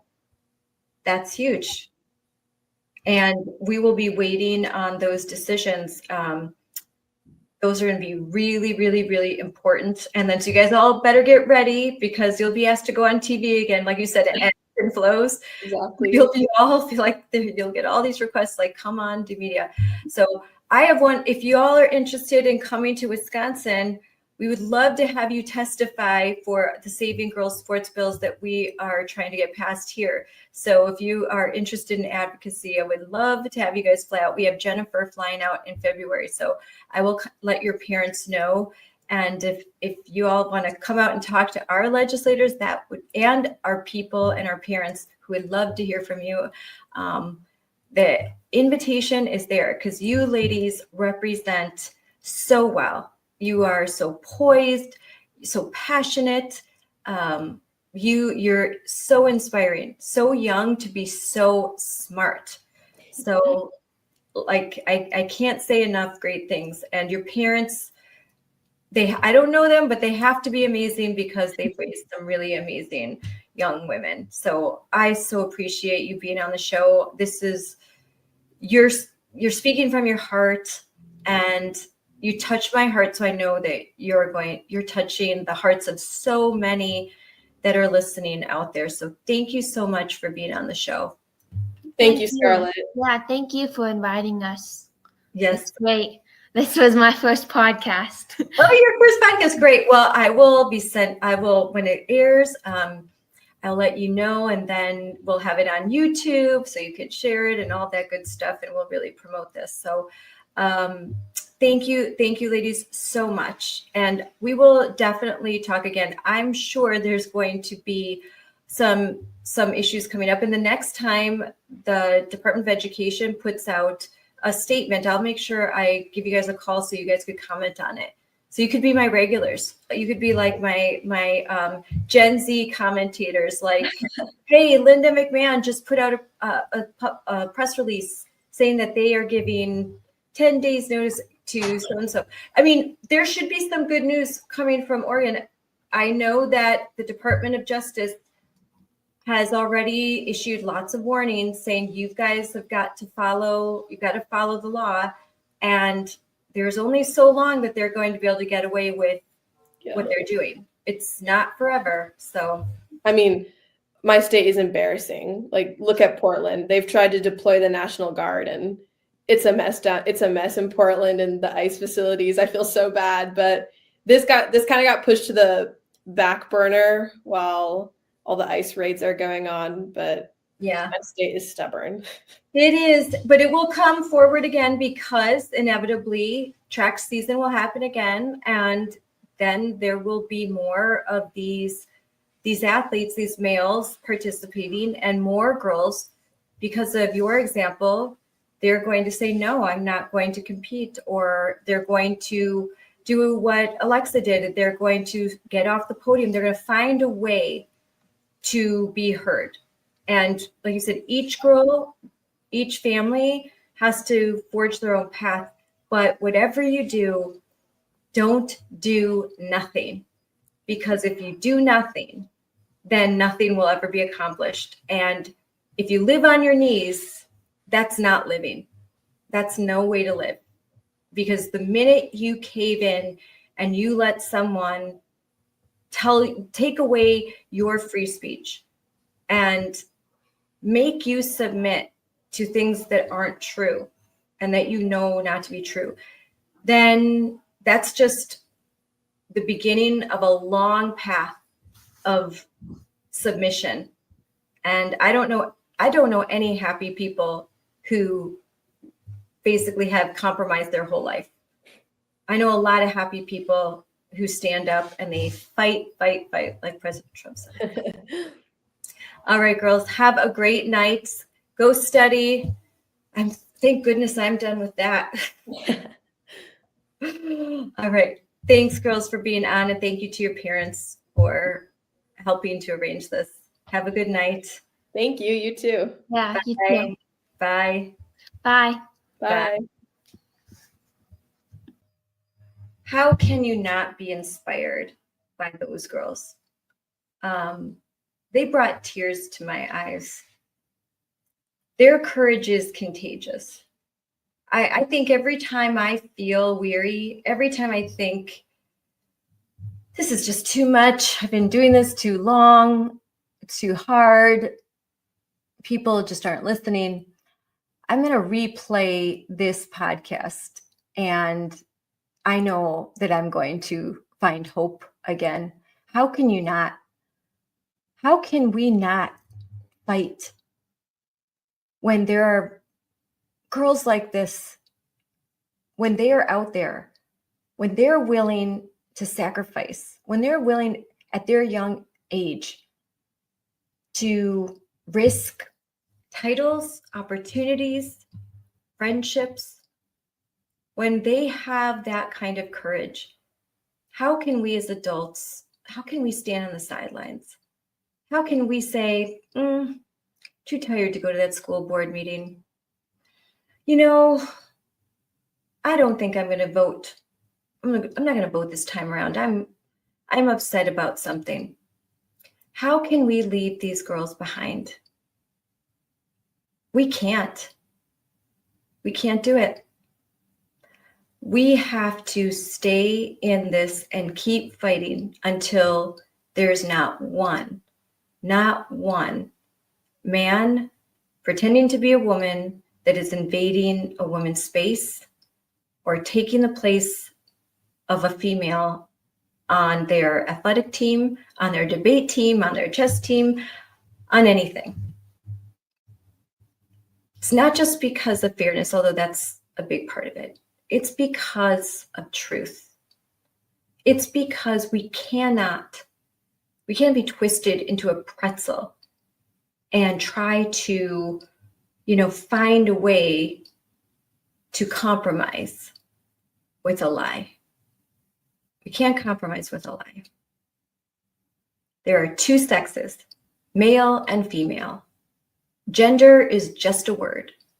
It's a word that's now used to manipulate and force us, or force those who actually will believe it, to believe a lie. And I choose to live not by lies, and I hope you do too. So thank you.